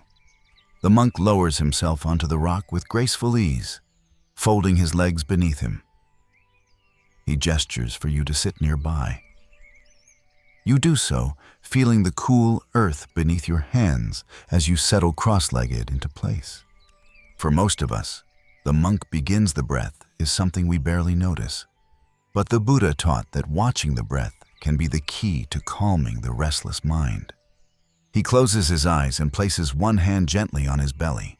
"Place your hand here," he instructs, "and notice how the air moves in and out." You do as he says. At first, the rise and fall of your belly feels faint, almost imperceptible. But as you focus, You begin to sense the rhythm, the slight swell on the inhale, the soft release on the exhale. The breath is always here, the monk says. It does not belong to the past or the future. It anchors you in this moment, where peace has always been waiting. You inhale slowly, the cool mountain air filling your lungs. As you exhale, you imagine the tension in your shoulders flowing out with it. In Zen tradition, there's a story of a master who asked his student, "Where is your breath?" The student replied, "In my lungs, of course." The master shook his head. "No, your breath is the bridge between your body and your mind. Without it, they drift apart." The monk beside you lets out a long, slow breath. Most of us live as if we are being chased, our minds racing ahead of our bodies. Breathing mindfully invites the two to meet again. You sit quietly, following his guidance. Inhale, noticing the cool air brushing against your nostrils. Exhale, feeling the warmth leave your lips. A breeze stirs the treetops, and the sound of rustling leaves seems to rise and fall in perfect harmony with your breath. What would happen, the monk asks gently, if you stopped trying to control your breath and simply allowed it to flow like this forest wind? You try it, letting the breath come and go without effort, like waves lapping at the shore. Slowly your chest feels lighter, and a calm warmth spreads through your body. In the distance, you hear the faint trickle of a mountain stream, its quiet song weaving into the stillness around you. Stay with this rhythm, the monk whispers. Breathing in, know you are breathing in. Breathing out, know you are breathing out. For a moment there is no past, no future, only the sound of your breath and the forest breathing with you. Section 4. The echoing stream. You pause by a mountain stream and listen to its soothing song. You rise slowly from the rock, your legs still tingling from sitting in stillness. The monk stands too, his robe shifting gently as the breeze moves through the trees. Without a word, he begins walking again, and you follow your footsteps, falling in quiet rhythm with his. The sound of water grows louder as you descend a gentle slope. It begins as a faint murmur, then deepens into a soft gurgle, like the voice of someone humming far away. The forest seems to lean inward toward the sound, its hush growing deeper as if to listen. Soon the trees part, revealing a clear mountain stream. It winds through the forest like a silver ribbon, sunlight flashing on its rippling surface. Smooth stones lie scattered along its bed, and the water bubbles softly as it flows over and around them. The monk stops at the edge and lowers himself onto a flat boulder, motioning for you to sit beside him. The stone is cool beneath your hands as you settle in the air thick with the scent of wet earth and cedar. "Listen," he says simply. You close your eyes and the sound of the stream fills your awareness. It's not loud or forceful. It flows with an easy grace, unhurried and unending. The Buddha compared the mind to water, the monk murmurs. When stirred, it cannot reflect clearly, but when still, it mirrors the sky. You hear a small splash as a fish breaks the surface and falls back with barely a ripple. The stream continues its song undisturbed. In Zen tradition, there is a story about a monk who spent years chasing enlightenment. One day, exhausted, he sat by a stream and watched the water flow. As he listened, the realization came. Peace does not come from grasping. It comes from letting things flow as they are. You open your eyes and watch the water slip over a mossy rock, the sunlight playing in tiny shifting patterns. Each movement is unique, yet part of the same endless current. What would happen, the monk asks softly, if you stopped fighting the current of your own thoughts? What if you let them pass like leaves drifting on this stream? A small leaf floats past, spinning lazily before disappearing around a bend. You imagine placing your thoughts onto its surface, the questions, the judgments, the clinging, and watching them drift away. For a moment you feel lighter, as though some quiet space has opened inside you. The monk dips his fingers into the cool water and lets a few drops fall back with a soft patter. The stream does not ask why the leaves fall. It does not try to hold them. It carries them gently, and in carrying it is free. You sit a little longer, the sound of water mingling with the faint rustle of pine needles overhead. With each breath, you feel more rooted, as though the stream's calm has begun to flow through you as well. When the monk finally stands, his robe brushing the stone, you follow, feeling reluctant to leave, but knowing the stream's song will stay with you. As you step back onto the path, you glance once more at the flowing water. Its voice is softer now, but you can still hear it in your mind, a steady, soothing hum like the echo of peace. Section 5. A cloud's drift. Watching clouds. You reflect on impermanence and letting go. The trail rises again, winding through a stand of ancient pines. Their tall trunks seem to touch the sky, and as you climb higher, the forest begins to thin. The air grows lighter, cooler, and carries the faint scent of wild herbs and mountain flowers. After a time, the monk pauses and gestures toward a small clearing where the earth opens to the sky. A few flat stones are scattered about, warm in the afternoon sun. Beyond them, the land falls away into a wide valley, and above it the sky stretches vast and endless. "Sit here," he says softly. You settle onto one of the stones, the warmth seeping into your legs. The monk sits beside you, his robe pooling around him like a ripple of calm. Together you gaze upward. The sky is painted in soft blues and whites, a few clouds drifting lazily across its expanse. One is shaped like a curled feather, another like a sleeping fox. They move slowly, their edges dissolving and reforming as they're carried by the wind. The Buddha spoke of impermanence as the heart of all things. The monk begins quietly. Everything rises, changes, and fades like these clouds. You watch as the feather cloud begins to stretch and thin, its shape loosening until it is nothing but a faint wisp. There's a Zen story the monk continues of a master who pointed to the sky and asked his students, which is more real, the cloud or the space it drifts through? You breathe deeply, the cool mountain air filling your lungs. Each inhale feels like it expands your chest a little more, as if making room for the vastness above. What would happen, the monk asks gently, if you let your thoughts drift like these clouds? No clinging, no chasing, just watching as they come and go. You try it now. A thought arises. Did I remember to? But instead of grabbing hold, you let it drift, imagining it catching the wind, like a cloud dissolving slowly into the clear sky.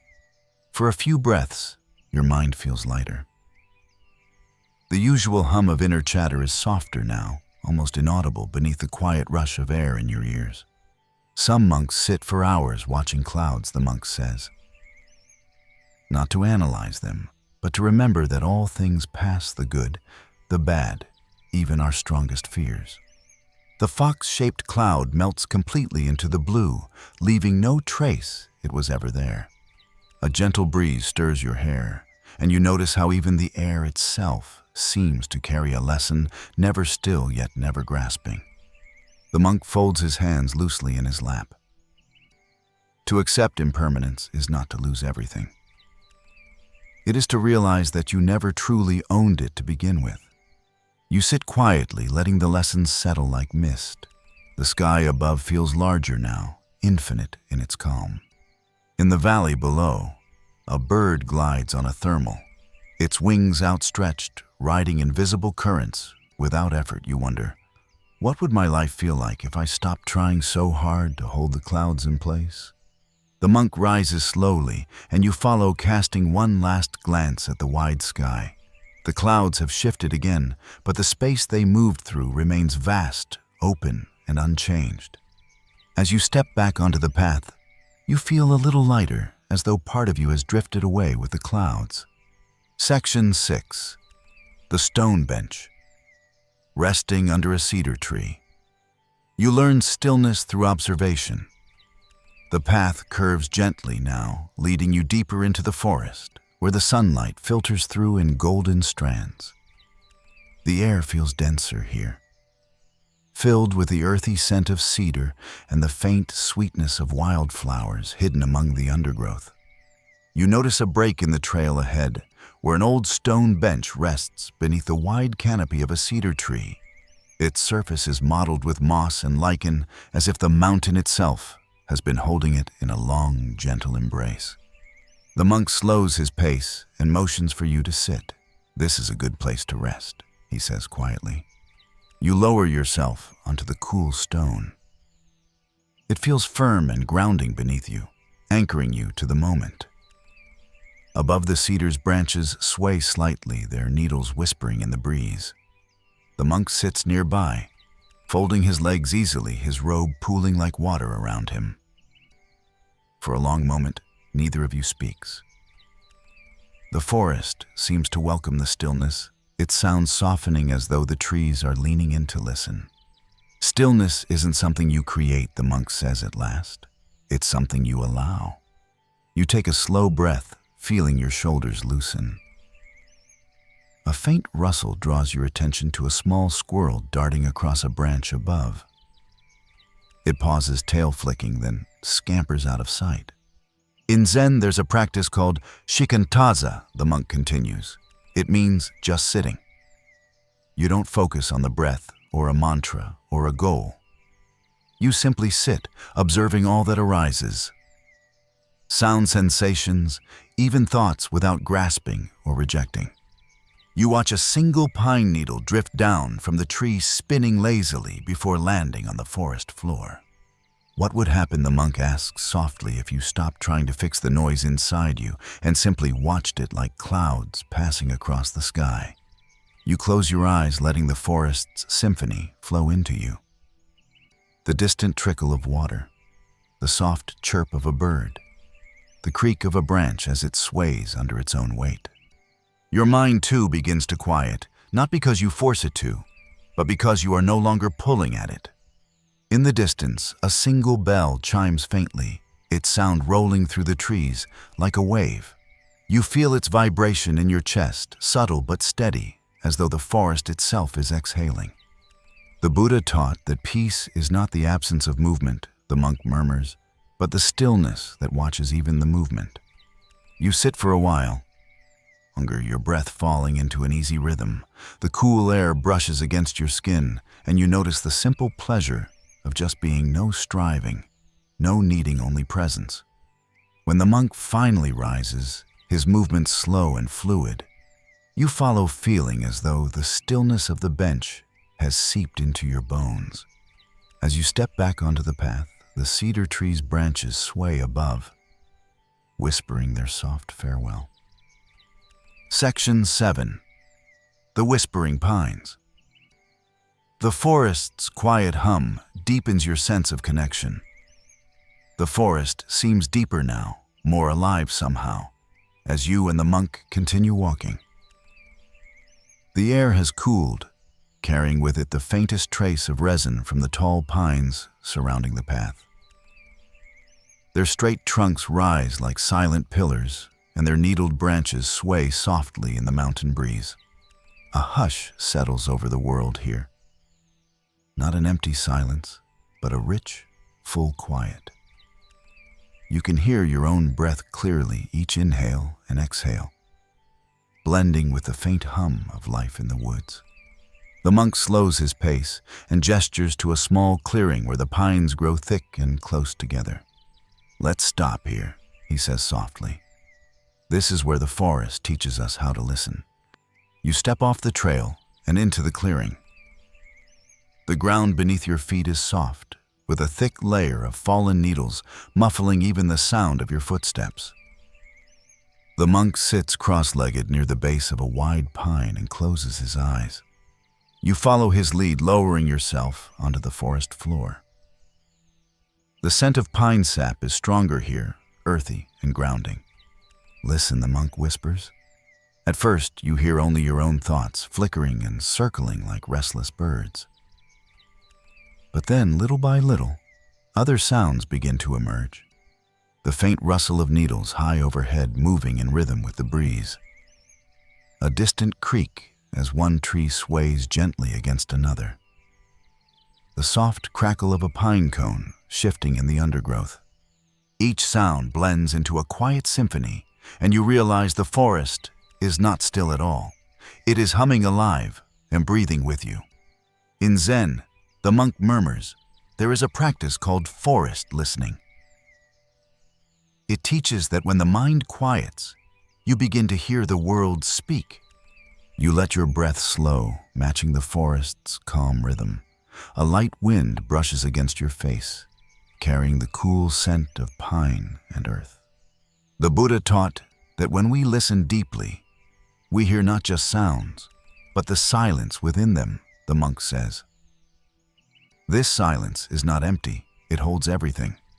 A small bird flits from one branch to another, its wings making a faint whir sound before it settles and goes quiet again. What would happen, the monk asks softly, if you listen to your own heart the way you're listening to these trees?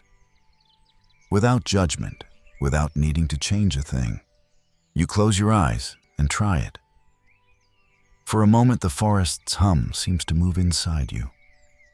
Each sound, every creak, rustle, and whisper feels connected, not separate.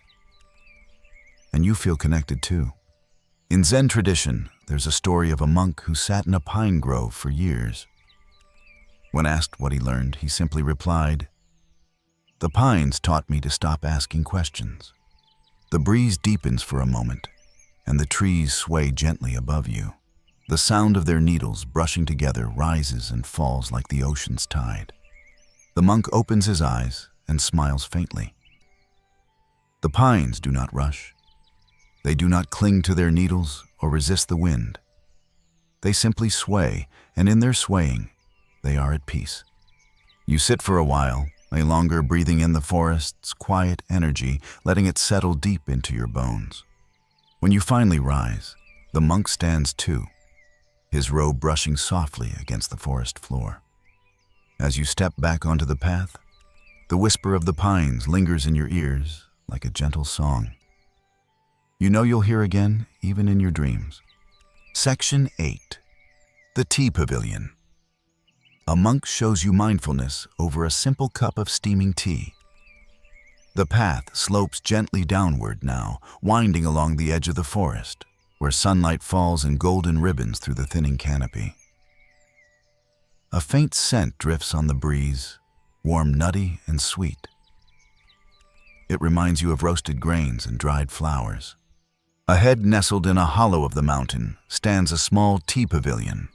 Its wooden beams are polished smooth with age, and delicate paper lanterns sway gently from the eaves, their warm glow visible even in the soft daylight. A low table and 2 cushions are set just inside, perfectly arranged, as though they've been waiting for you.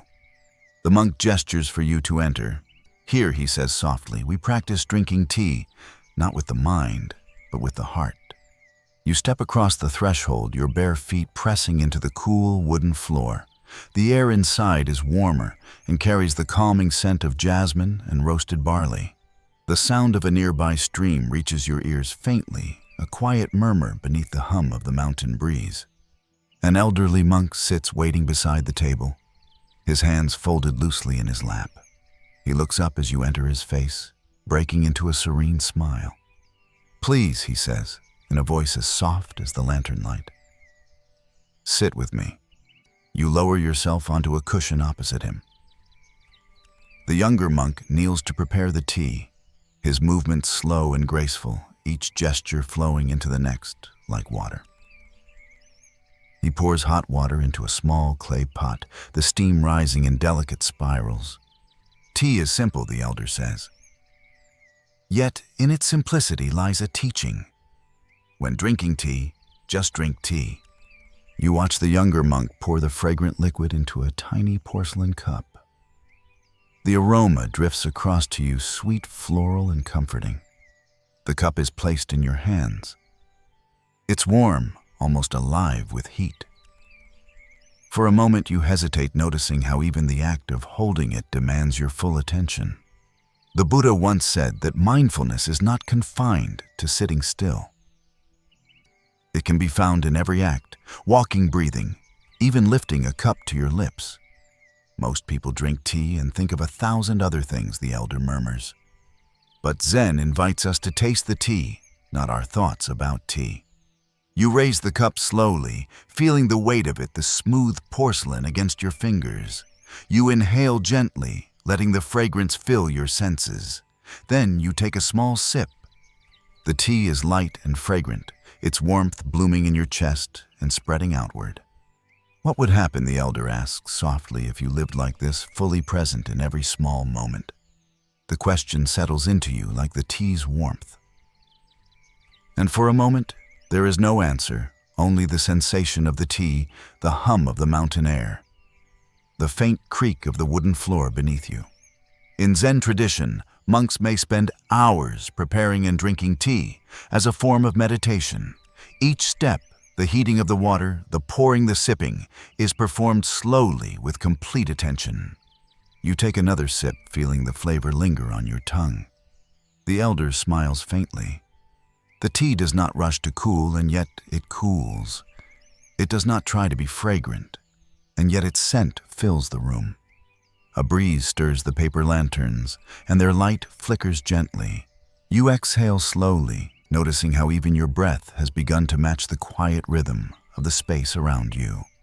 Zen masters sometimes say, "The greatest wisdom is found in the smallest acts," the elder says. To drink tea mindfully is to drink the entire world. When you finish, you set the cup down carefully. The elder bows his head slightly, and you return the gesture. As you rise to leave, the younger monk slides the door open. Outside, the mountain air feels sharper, fresher, but the warmth of the tea lingers within you like a small lantern glowing in your chest. You step back onto the path, carrying the calm presence of the tea with you, knowing now that even the simplest moments can hold the deepest peace. Section 9. A bell in the distance. The faint chime of a temple bell invites you to pause fully. The tea's warmth still lingers in your chest as you step away from the pavilion, the wooden door sliding softly closed behind you. The mountain air greets you like an old friend, cool and light, carrying the faintest whisper of jasmine from the cup you've left behind. The path winds upward again, and the forest thickens slightly, its shadows deepening as the sun begins to sink behind the peaks.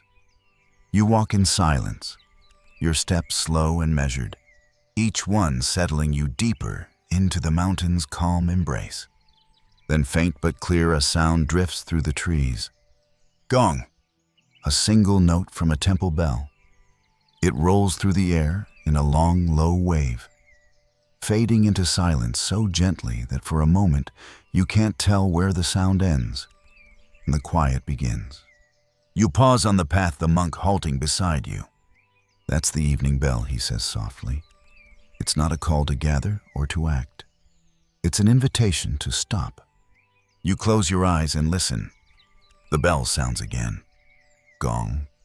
Its vibration seems to travel not only through the air, but through your body, resonating in your chest, your throat, your very bones.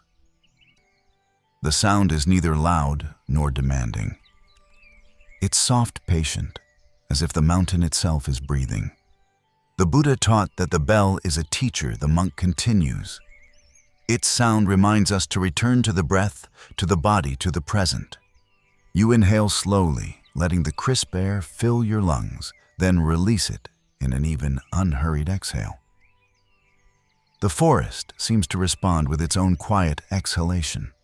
The creak of pine boughs, the faint rustle of a bird settling into its nest. What would happen, the monk asks gently, if you let the sound of the bell dissolve all the noise inside you? You try it. Another tone drifts through the forest, and this time you feel it moving like a ripple across a still pond, touching the edges of your thoughts and carrying them away. In Zen monasteries, bells are rung at regular intervals, not to measure time, but to awaken those who have drifted from presence, Some monks bow slightly when they hear it, as though acknowledging the sound as an old friend. You open your eyes and notice the trees in front of you, their tall forms backlit by the faint orange glow of sunset. The light catches on small patches of moss, turning them into tiny lanterns scattered across the trunks. The bell rings again. Gong. This time the sound feels like a pause in the world's heartbeat, a moment where everything is simply suspended in stillness. The bell does not tell you to do more, the monk murmurs. It tells you that you are already enough, just as you are. For a long moment you remain there, your breath rising and falling in quiet rhythm with the fading vibrations. And though the sound eventually slips away, its echo seems to linger in the space between each breath, like a soft thread tying you to the present. When the monk begins to walk again, his movements are even slower than before, as if the bell has reminded him too that there is no need to hurry. You follow, carrying the resonance within you like a hidden flame, steady and unbroken. Section 10. The shifting light. You notice how the changing sunlight teaches presence. As you follow the monk higher along the winding path, the air begins to cool even more, and the golden light of late afternoon stretches long shadows across the forest floor. The trees grow thinner here, giving way to patches of open sky where the sun paints the horizon in soft hues of amber and rose. You pause for a moment, catching your breath. The forest feels different now, not as dense or protective, but more expansive, as if the mountain is gently opening its arms to you. The monk stops near a rocky outcrop where the trail curves sharply. He turns his face illuminated by a shaft of fading sunlight. "This is where we watch the light," he says quietly. "It teaches more than words ever could." You step onto the outcrop and see the valley unfurling below. The trees are bathed in liquid gold, their tops glowing where the sun strikes them. Shadows gather in the hollows between the hills, softening every edge. The stream you visited earlier catches the light, like a ribbon of silver winding its way down to places you can't see. The monk settles onto the stone and gestures for you to sit. You do, feeling the sun's warmth on your face, even as a cool breeze brushes the back of your neck. In Zen, the monk begins softly. We say the light never rushes, yet it fills the world. You watch as the sun continues its slow descent. The light changes moment by moment, not abruptly, but so gently that you almost don't notice until you realize the colors have deepened to orange and crimson. The Buddha taught that each moment is like this light, the monk says. It changes even as we watch. To cling to one moment is to miss the beauty of the next. A bird glides silently across the sky, its wings catching the last of the sun's glow before it disappears into the gathering shadows. What would happen, the monk asks gently, if you lived like this? Light present, soft, touching everything without trying to hold on. You take a slow breath, noticing how the air has cooled since you first sat down. The rock beneath you is still warm from the day's sun, but you can already feel its heat slipping away. In Zen monasteries, some monks sit for hours at sunset, watching how the world transforms in front of them. They call it learning the teaching of light, a meditation on change, impermanence, and beauty without grasping. A soft rustle draws your eyes downward to a small sapling growing out of the stone, its leaves trembling in the breeze. It catches the last light of the sun, glowing like a tiny lantern in the fading day. The light asks for nothing, the monk murmurs. It does not demand you notice it. Yet when you do, it gives itself completely. You feel your chest loosen, as though the day's tightness is dissolving in the soft glow of dusk. For a moment there are no thoughts pulling you forward or back, only this light, this breeze, this breath. Slowly, the sun slips behind the distant peaks, leaving behind a wash of purple and indigo. The first stars begin to appear faint and flickering in the twilight sky. The monk rises silently and looks down at you with a gentle smile. The light has taught us what it came to teach, he says. Now let's walk in its afterglow. You stand and follow your feet light against the stone. As you step back onto the path, you notice how even in the deepening shadows, the mountain still holds a quiet glow, soft, subtle, and steady, like the breath within you. Section 11. The Sleeping Deer. A quiet encounter in the forest offers a lesson in trust and ease. The path curves gently downward now, winding through a quieter part of the forest, where the air feels cooler, heavier, somehow scented with damp earth and fallen leaves. The monk ahead walks in silence, his steps slow and deliberate, as if the forest itself has asked for stillness. The light has faded to soft gray, and long shadows stretch across the mossy ground. Above you, pine branches interlace like fingers, their needles catching the faint starlight that has begun to pierce the evening sky. Then, in the hush, you notice movement just ahead. A young deer stands in a small clearing, its slender legs poised as though carved from pale wood.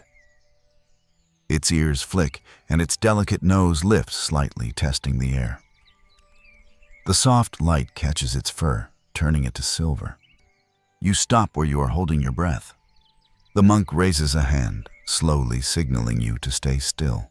His voice is a whisper so soft, it's barely sound at all, let it be. The deer lowers its head to nibble at a patch of grass. Each movement is unhurried, as if time flows differently here, slower and softer. The deer does not force its way through the world, the monk murmurs. It moves with ease, resting when it is time to rest, walking when it is time to walk. You notice the rise and fall of the animal's sides as it breathes the gentle twitch of its tail. There is no fear in its posture, only a calm alertness, a quiet trust in the stillness of the moment. The Buddha once spoke of this kind of ease, saying, "Be like the deer in the forest, move with care, but not with fear. Rest deeply, but do not cling." You wonder, what would it feel like to live this way? Not pushing, not rushing, but simply trusting the ground beneath your feet. The deer lifts its head and looks directly at you. For a moment, its dark eyes seem to hold a wisdom far older than the forest itself. Then it flicks its ears and steps softly back into the trees, vanishing without a sound. The clearing feels emptier now, but also lighter, as if the deer left behind a quiet gift for you to carry. Some monks meditate on the deer as a symbol, the monk says, as he begins to walk again. They say it teaches us to move gently in a noisy world, to rest without fear that we'll be left behind. You take a slow breath, the cool air filling your lungs. Your shoulders feel looser now, your steps softer, as if the forest floor itself has grown more forgiving beneath your feet. In the distance, you hear the faint gurgle of water and the soft rustle of leaves in the night breeze. Each sound seems to blend with the memory of the deer's calm presence, lingering in your chest like a quiet heartbeat. As you walk, the monk glances back and smiles faintly. "Peace does not chase us," he says. "It waits for us to slow down enough to see it." And as you step forward, you realize that for the first time in a long while, you are not chasing anything at all. Section 12. The Monk's Lantern. A lantern's glow illuminates a story about finding your inner light. The air feels cooler now as night settles fully over the mountain. Stars gather above like scattered grains of salt, their faint light weaving through the branches. The path has narrowed again, and the monk walking ahead of you carries a small lantern. Its paper walls glow softly, casting a warm halo that flickers across his robe and the stones beneath your feet. The lantern sways gently with each step, its light fragile yet steady in the surrounding darkness. In Zen, the monk says quietly, "We speak of the lantern as a symbol, not of what it lights up, but of the light itself." You walk a little closer, watching how the flame moves within its paper shell. It flutters faintly, but never goes out, even as the wind breathes softly through the trees. There is a story, the monk begins, his voice low and even, of a student who asked his master, "How can I find the light in the darkness?" The monk pauses to lift the lantern higher. Its glow touches the edges of a moss-covered rock, illuminating delicate tendrils of fern curling upward. The master handed the student a lantern and said the light was never lost. You were only looking too far away. You take a deep breath, letting the cool night air fill your lungs. The faint scent of pine resin and wood smoke lingers here, grounding you in the moment. What would happen, the monk asks softly, if you stopped searching outside for the light and trusted the one burning quietly within you? The lantern's glow casts long shadows across the trail, but as you walk, you notice how even the darkest patches seem softer in its presence. In Zen monasteries, monks often carry lanterns at night, not because they fear the dark, but to remind themselves that the light travels with them wherever they go. You glance down at the path and see how your own shadow stretches and shifts with the movement of the flame. It seems to dance gently, as though bowing in gratitude to the light. The Buddha taught, the monk says, that even a single candle can light 1,000 others without losing its own flame. You imagine that small, steady glow inside your chest, the quiet warmth you've felt building since the tea pavilion, the stream, the pine grove. Maybe it has been there all along, waiting patiently for you to notice. The monk stops at a small stone ledge where the path overlooks the forest canopy. He sets the lantern down carefully and sits cross-legged beside it.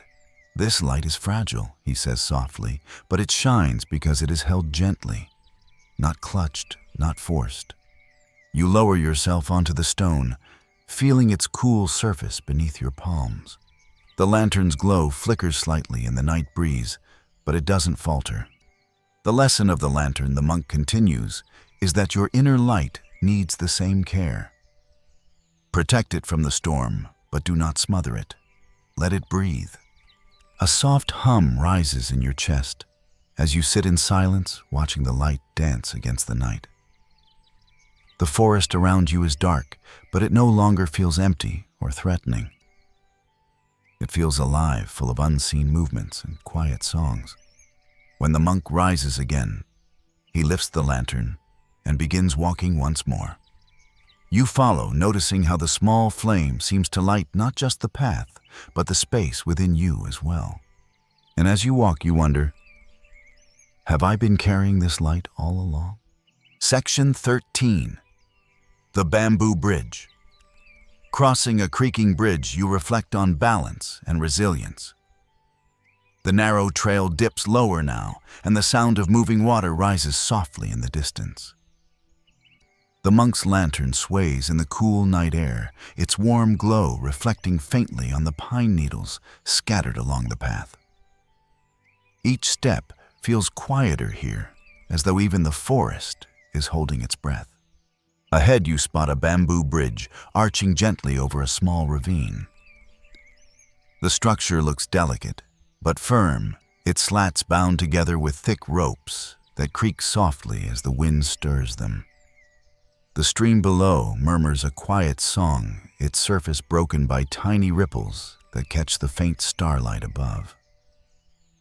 The monk stops at the foot of the bridge and looks back at you. His eyes glimmer in the lantern light. "Cross slowly," he says. The bridge teaches us about balance. You place one foot on the bamboo slats and feel them shift ever so slightly under your weight. A soft creak echoes through the night air. For a moment you hesitate, feeling the urge to grip the ropes tightly. The Buddha spoke of the middle way, the monk murmurs, stepping lightly onto the bridge behind you. Neither clinging too tightly nor letting go too carelessly. Balance comes from trust. You take another cautious step. The slats sway slightly, but they hold. Each movement forward feels like a small meditation. The shifting of your weight, the flex of your toes, the steady rhythm of your breath. What would happen, the monk asks gently, if you stopped fearing the sway beneath your feet and allowed it to guide your steps? The night breeze brushes against your face, carrying the faint scent of water and wildflowers. The bamboo creaks again, but now the sound feels less like a warning and more like a song, a quiet reminder that movement is part of balance, not its enemy. In Zen, there is a story about a monk who crossed a rope bridge during a storm. When asked later how he didn't fall, he said simply, "I stopped fighting the wind and let it carry me." You exhale slowly and take another step, feeling the slats shift and settle beneath you. The movement no longer feels threatening. It feels alive, responsive like the gentle give and take of breath. Halfway across, you pause and glance down. The water below flows steadily, its ripples catching faint glimmers of starlight. For a moment, you see your reflection soft and blurred by the current. The bridge does not hold itself stiff, the monk says quietly. Its strength is in its flexibility. You take the next steps more easily now, your hands resting lightly on the rope railings. The bamboo no longer feels precarious beneath you. It feels like part of the path, teaching you how to move with care and trust. When you reach the far side, the monk joins you with a soft smile. He raises the lantern, and its glow spills across the path ahead, illuminating a small cluster of wildflowers nodding gently in the night breeze. Balance isn't stillness, he says. It's learning to sway without falling. You glance back once at the bamboo bridge. Its delicate arch seems to ripple in the soft wind, but it stands firm, a quiet teacher in the darkness. As you continue walking, you notice your own steps feel lighter. Now your breath deeper, your body moving with a quiet grace you hadn't noticed before. The forest hums softly around you, as if acknowledging this small lesson in resilience. Section 14. The Open Sky. Sitting atop a ridge, you are guided into a deep meditation on spaciousness. The path begins to climb again, winding steadily upward, as the forest thins and gives way to open stretches of rock and grass. The night air is cool against your skin, carrying the faint scent of wild herbs crushed beneath your feet. Above, the stars grow brighter with every step, scattering across the heavens like countless tiny lanterns. You follow the monk up a final incline, your breath falling into a steady rhythm with your steps. At last, the trail opens onto a wide ridge. Here, the sky feels impossibly vast. It stretches in every direction, a deep velvet canvas lit by stars and a faint silver arc of the Milky Way. The air is thinner, cleaner, and each breath fills your lungs with a quiet energy. The monk sets the lantern down on a flat stone and lowers himself into a cross-legged seat. He gestures for you to join him. You sit feeling the coolness of the rock beneath you and the soft breeze brushing your face. The lantern's glow is faint here, almost unnecessary against the brilliance of the starlit sky. In Zen, the monk says softly, "We often meditate on spaciousness not to escape the world, but to remember how small our troubles truly are within it." You tilt your head back, letting your gaze drift into the endless expanse above. For a moment, your mind tries to name the constellations, to trace patterns. But then you simply stop and look. The stars seem to breathe their light, pulsing faintly in the stillness. The Buddha taught that the mind too can be like this sky, vast, open, unbound by the clouds of thought that drift through it. The monk continues. A faint breeze stirs, carrying with it the scent of distant pines. What would happen, he asks, gently if you stopped clinging to each passing thought and allowed them to drift like clouds across this wide sky? You close your eyes for a moment and imagine the spaciousness within you, an inner sky where each worry, each plane, each memory passes like a small, fleeting cloud. There is no need to hold on to them. They come and they go. In Zen tradition, there's a story of a monk who spent years seeking enlightenment. One night, he sat on a ridge like this and gazed at the stars until he realized the mind is no different from the sky. Clouds may pass, but the sky remains unbroken. You open your eyes and let your gaze soften again. A shooting star flashes across the heavens, its brief light leaving a trail that fades almost instantly. The monk breathes slowly, his posture steady, but relaxed. Spaciousness does not mean emptiness, he says quietly. It means there is room for all things to arise and fade without disturbing what is vast and still beneath them. You feel the quiet of the ridge seeping into you, a calm that is not forced but natural, like water settling in a deep well. The breeze brushes your cheek again, and you realize how little effort it takes to simply be here, to breathe, to watch, to let go. For a long while, you sit in silence, letting the stars and the night sky do their quiet work. When the monk finally rises, he lifts the lantern and speaks in a whisper, almost as if not to disturb the vastness above you. The sky remains even when clouds gather. So does your peace. As you stand and follow him back to the path, you glance one last time at the stars, feeling as though a part of their stillness now lives within you. Section 15. The Garden of Stones. Raking patterns in sand becomes a practice in calm focus. The trail winds gently down from the ridge, and the stars slowly disappear behind a thickening curtain of pine branches as you re-enter the forest. The air feels different now. Cooler, more grounded. Like a gentle hand guiding you back from the wide open sky to the earth beneath your feet. The monk's lantern swings lightly in his hand, its warm glow casting soft arcs across the mossy path. You notice how your steps feel slower, steadier, as though something within you has shifted in the silence atop the ridge. Ahead, a soft crunch of gravel draws your attention. The path opens into a small enclosed space bordered by low wooden walls. Within lies a Zen garden, a bed of pale sand raked into flowing patterns, dotted with smooth stones of varying sizes. Some stones stand upright like small mountains. Others rest flat like islands in a calm sea. The monk kneels by the garden's edge and picks up a wooden rake leaning nearby. Its handle is worn smooth, and the tines have left countless patterns in this simple sand.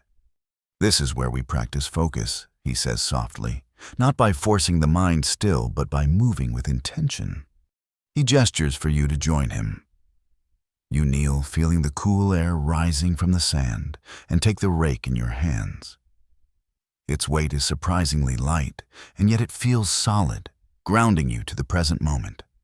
In Zen, the monk explains, we rake not to create beauty for others, but to calm the waves within ourselves.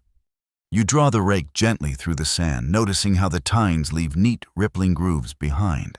Each movement is slow, deliberate. The sound is soft, like a whisper sand shifting grains tumbling over one another.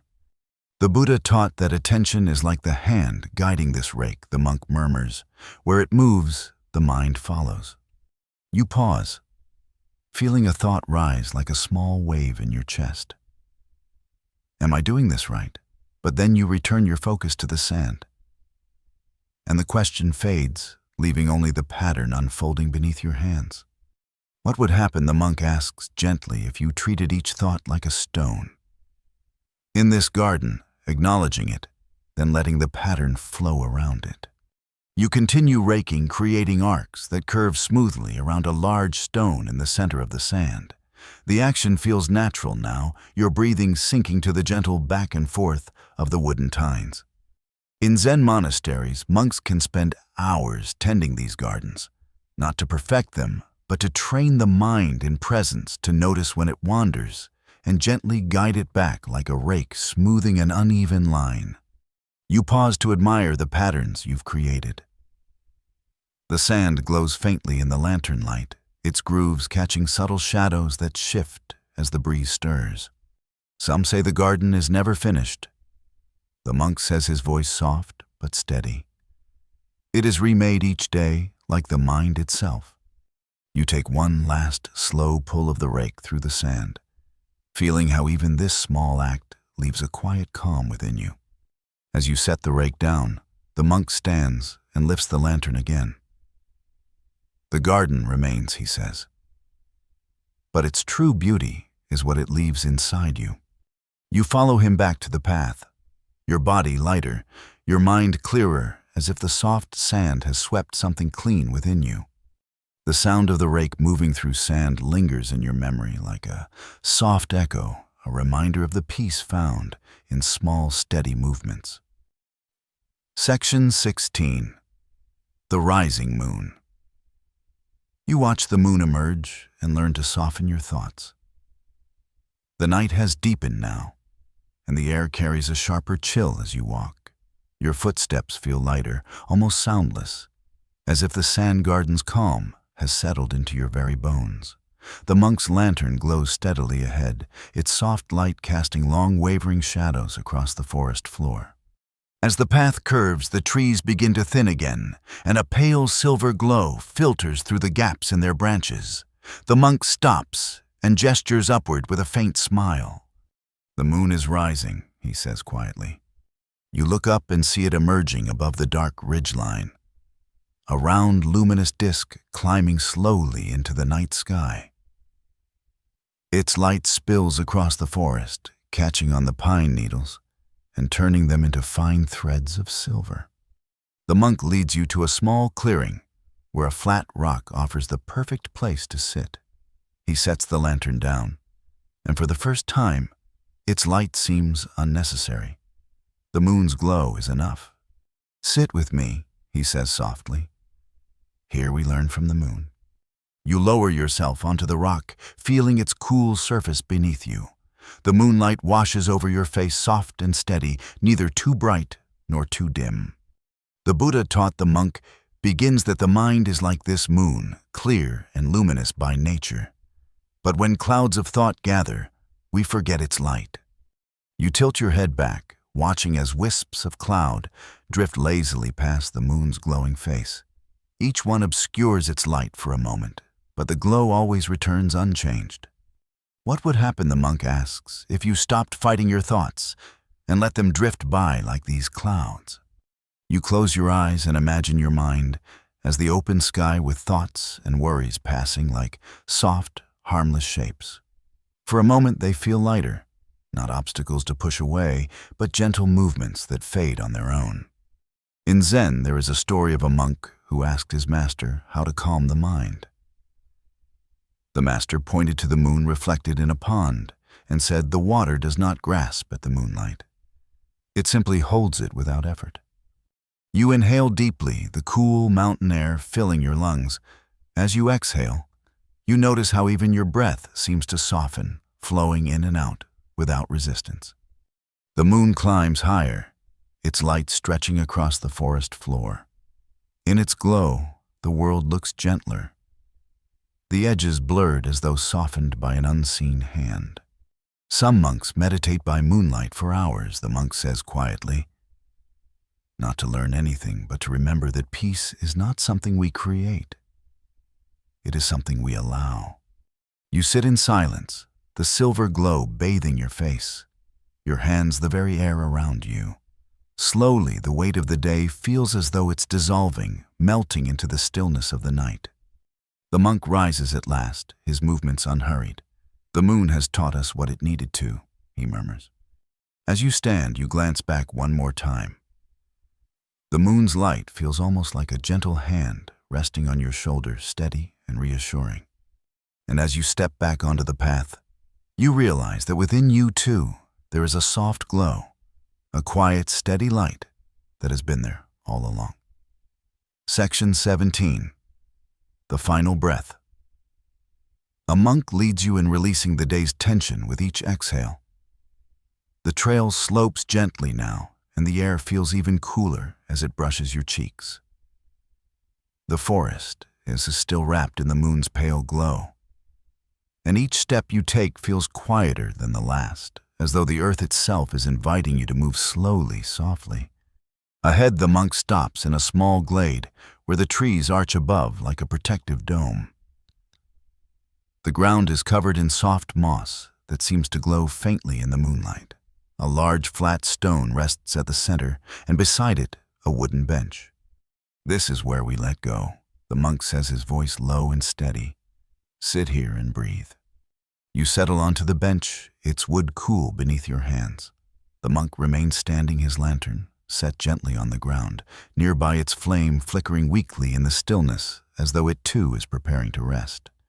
The Buddha taught that each breath is an opportunity to release, the monk says softly. The inhale nourishes, the exhale frees. You close your eyes and notice your breath, its rhythm steady but shallow. Try this, the monk guides. Inhale deeply through the nose.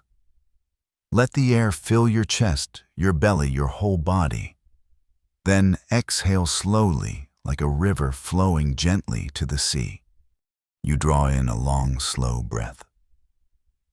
The cool mountain air expands your chest, and for a moment you feel your body gently lift.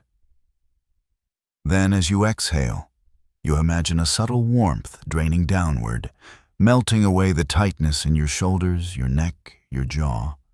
Again, inhale. The scent of pine and moss fills your senses. Exhale. The day's tension flows out like water, slipping through open fingers. In Zen, we call this practice letting go with the breath, the monk says. It's not about emptying yourself forcefully. It's about trusting that you don't need to hold on so tightly. You take another deep breath, noticing how your body feels a little heavier, now more rooted. Each exhale carries away small fragments of thought, the errands, the worries, the quiet restlessness that clung to you even on this mountain path. What would happen, the monk asks gently, if you allowed yourself to fully exhale? Not just the air in your lungs, but everything you've been carrying. You picture it now. Each breath out, releasing a little more of what no longer serves you.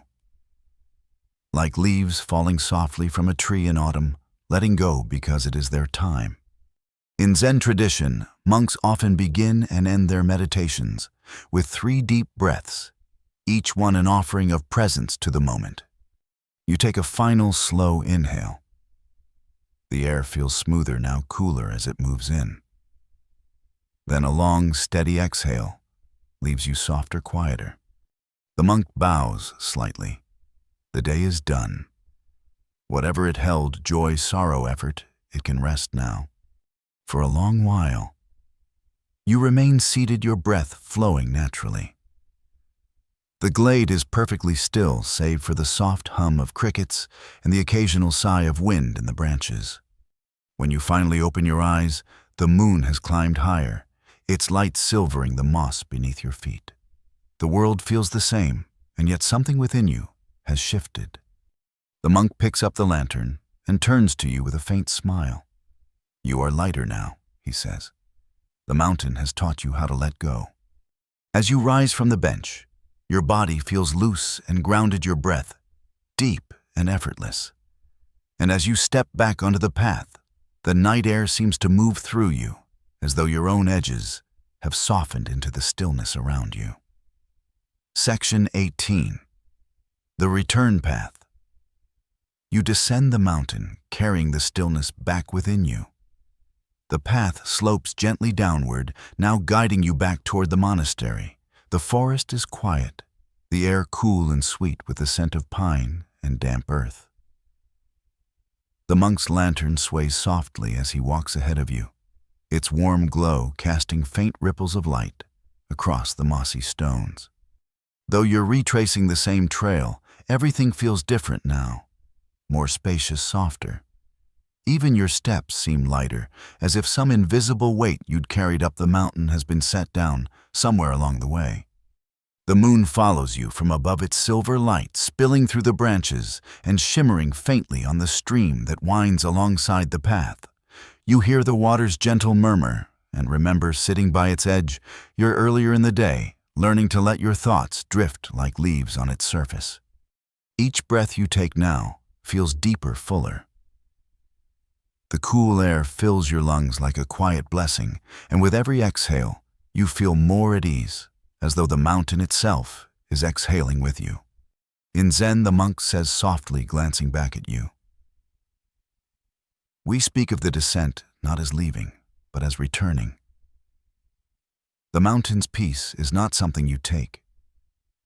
It's something you remember inside yourself. You notice how the pines hum faintly in the breeze, their long needles whispering in tones that seem almost familiar now. It's the same sound you heard on the way up, but this time, it feels richer, layered with meaning, like a friend's voice calling you home. As you continue, you recall moments from the journey, the warmth of tea in your hands, the sound of the bell's echo fading into stillness, the way the sky opened wide at the ridge to show you how small and free your troubles could become. The monk slows near the wooden torii gate where you first crossed into the quiet of the mountain. Its beams glow faintly in the moonlight, weathered but strong. He stops and turns toward you. When you passed through here earlier, you left behind the noise of the world, he says. As you return, see if you can leave behind the noise within you as well. You bow slightly to the gate, honoring not just the space it marks, but the calm you now carry in your chest. Stepping through the forest opens back into the outer courtyard of the monastery. Lanterns flicker softly along the stone paths, their warm light pooling gently against the darkness. A faint breeze stirs, and you inhale deeply one last time, taking in the mingled scents of pine moss and faint wood smoke from the distant hearths. The Buddha said the monk whispers peace comes from within. Do not seek it without. You feel his words settle in your heart like a stone sinking gently to the bottom of a still pond. As the monk turns to lead you toward the monastery gates, you realize you are no longer seeking anything. Not light, not calm, not even answers. You are simply here walking step by step, carrying the mountain stillness within you, like a soft glow that will not fade. And for the first time, in a long while, you know you're enough. The monastery gates stand quiet as the night air deepens. You pause there for a moment, gazing back toward the shadowy outline of the mountain. Its gentle slopes rise like the back of a sleeping animal, steady and untroubled beneath the stars. The lanterns along the path sway slightly in the cool breeze, their glow warm but faint, like little hearts still beating in the darkness. You let your breath slow even more, now feeling the cool air enter your nose, fill your lungs, and then slip out softly. Each inhale feels like a quiet gift. Each exhale, a tender release. The monk steps closer, his voice barely louder than a whisper. The mountain will always be here. But now you know you carry it with you, every step, every breath. You close your eyes and let the memory of the journey drift through you. The sound of the pines whispering above. The creak of the bamboo bridge swaying underfoot. The taste of warm tea lingering on your tongue. The glow of the lantern reflecting in still water. Each moment weaves itself into the stillness that fills you now like ripples in a pond, fading slowly back to calm. The Buddha once said, "As a candle does not flicker in still air, so too the mind grows steady in stillness." The monk's words seem to blend with your breath, their cadence soft and even. You don't have to hold on to the stillness. It isn't fragile. It will rise again each time you pause long enough to notice. You feel your body growing heavier now, melting gently into rest. Your thoughts move slower, softer, like leaves drifting on a quiet stream. There's no need to do anything more tonight. No need to think ahead or look back. You are safe. You are held. As you rest, imagine the mountain air flowing in with every inhale, clearing the spaces within you. And with every exhale, imagine releasing all tension like a lantern set gently upon the water drifting away into the dark. The night is quiet, your breath is steady, and peace has always been here waiting for you to notice. Sweet dreams.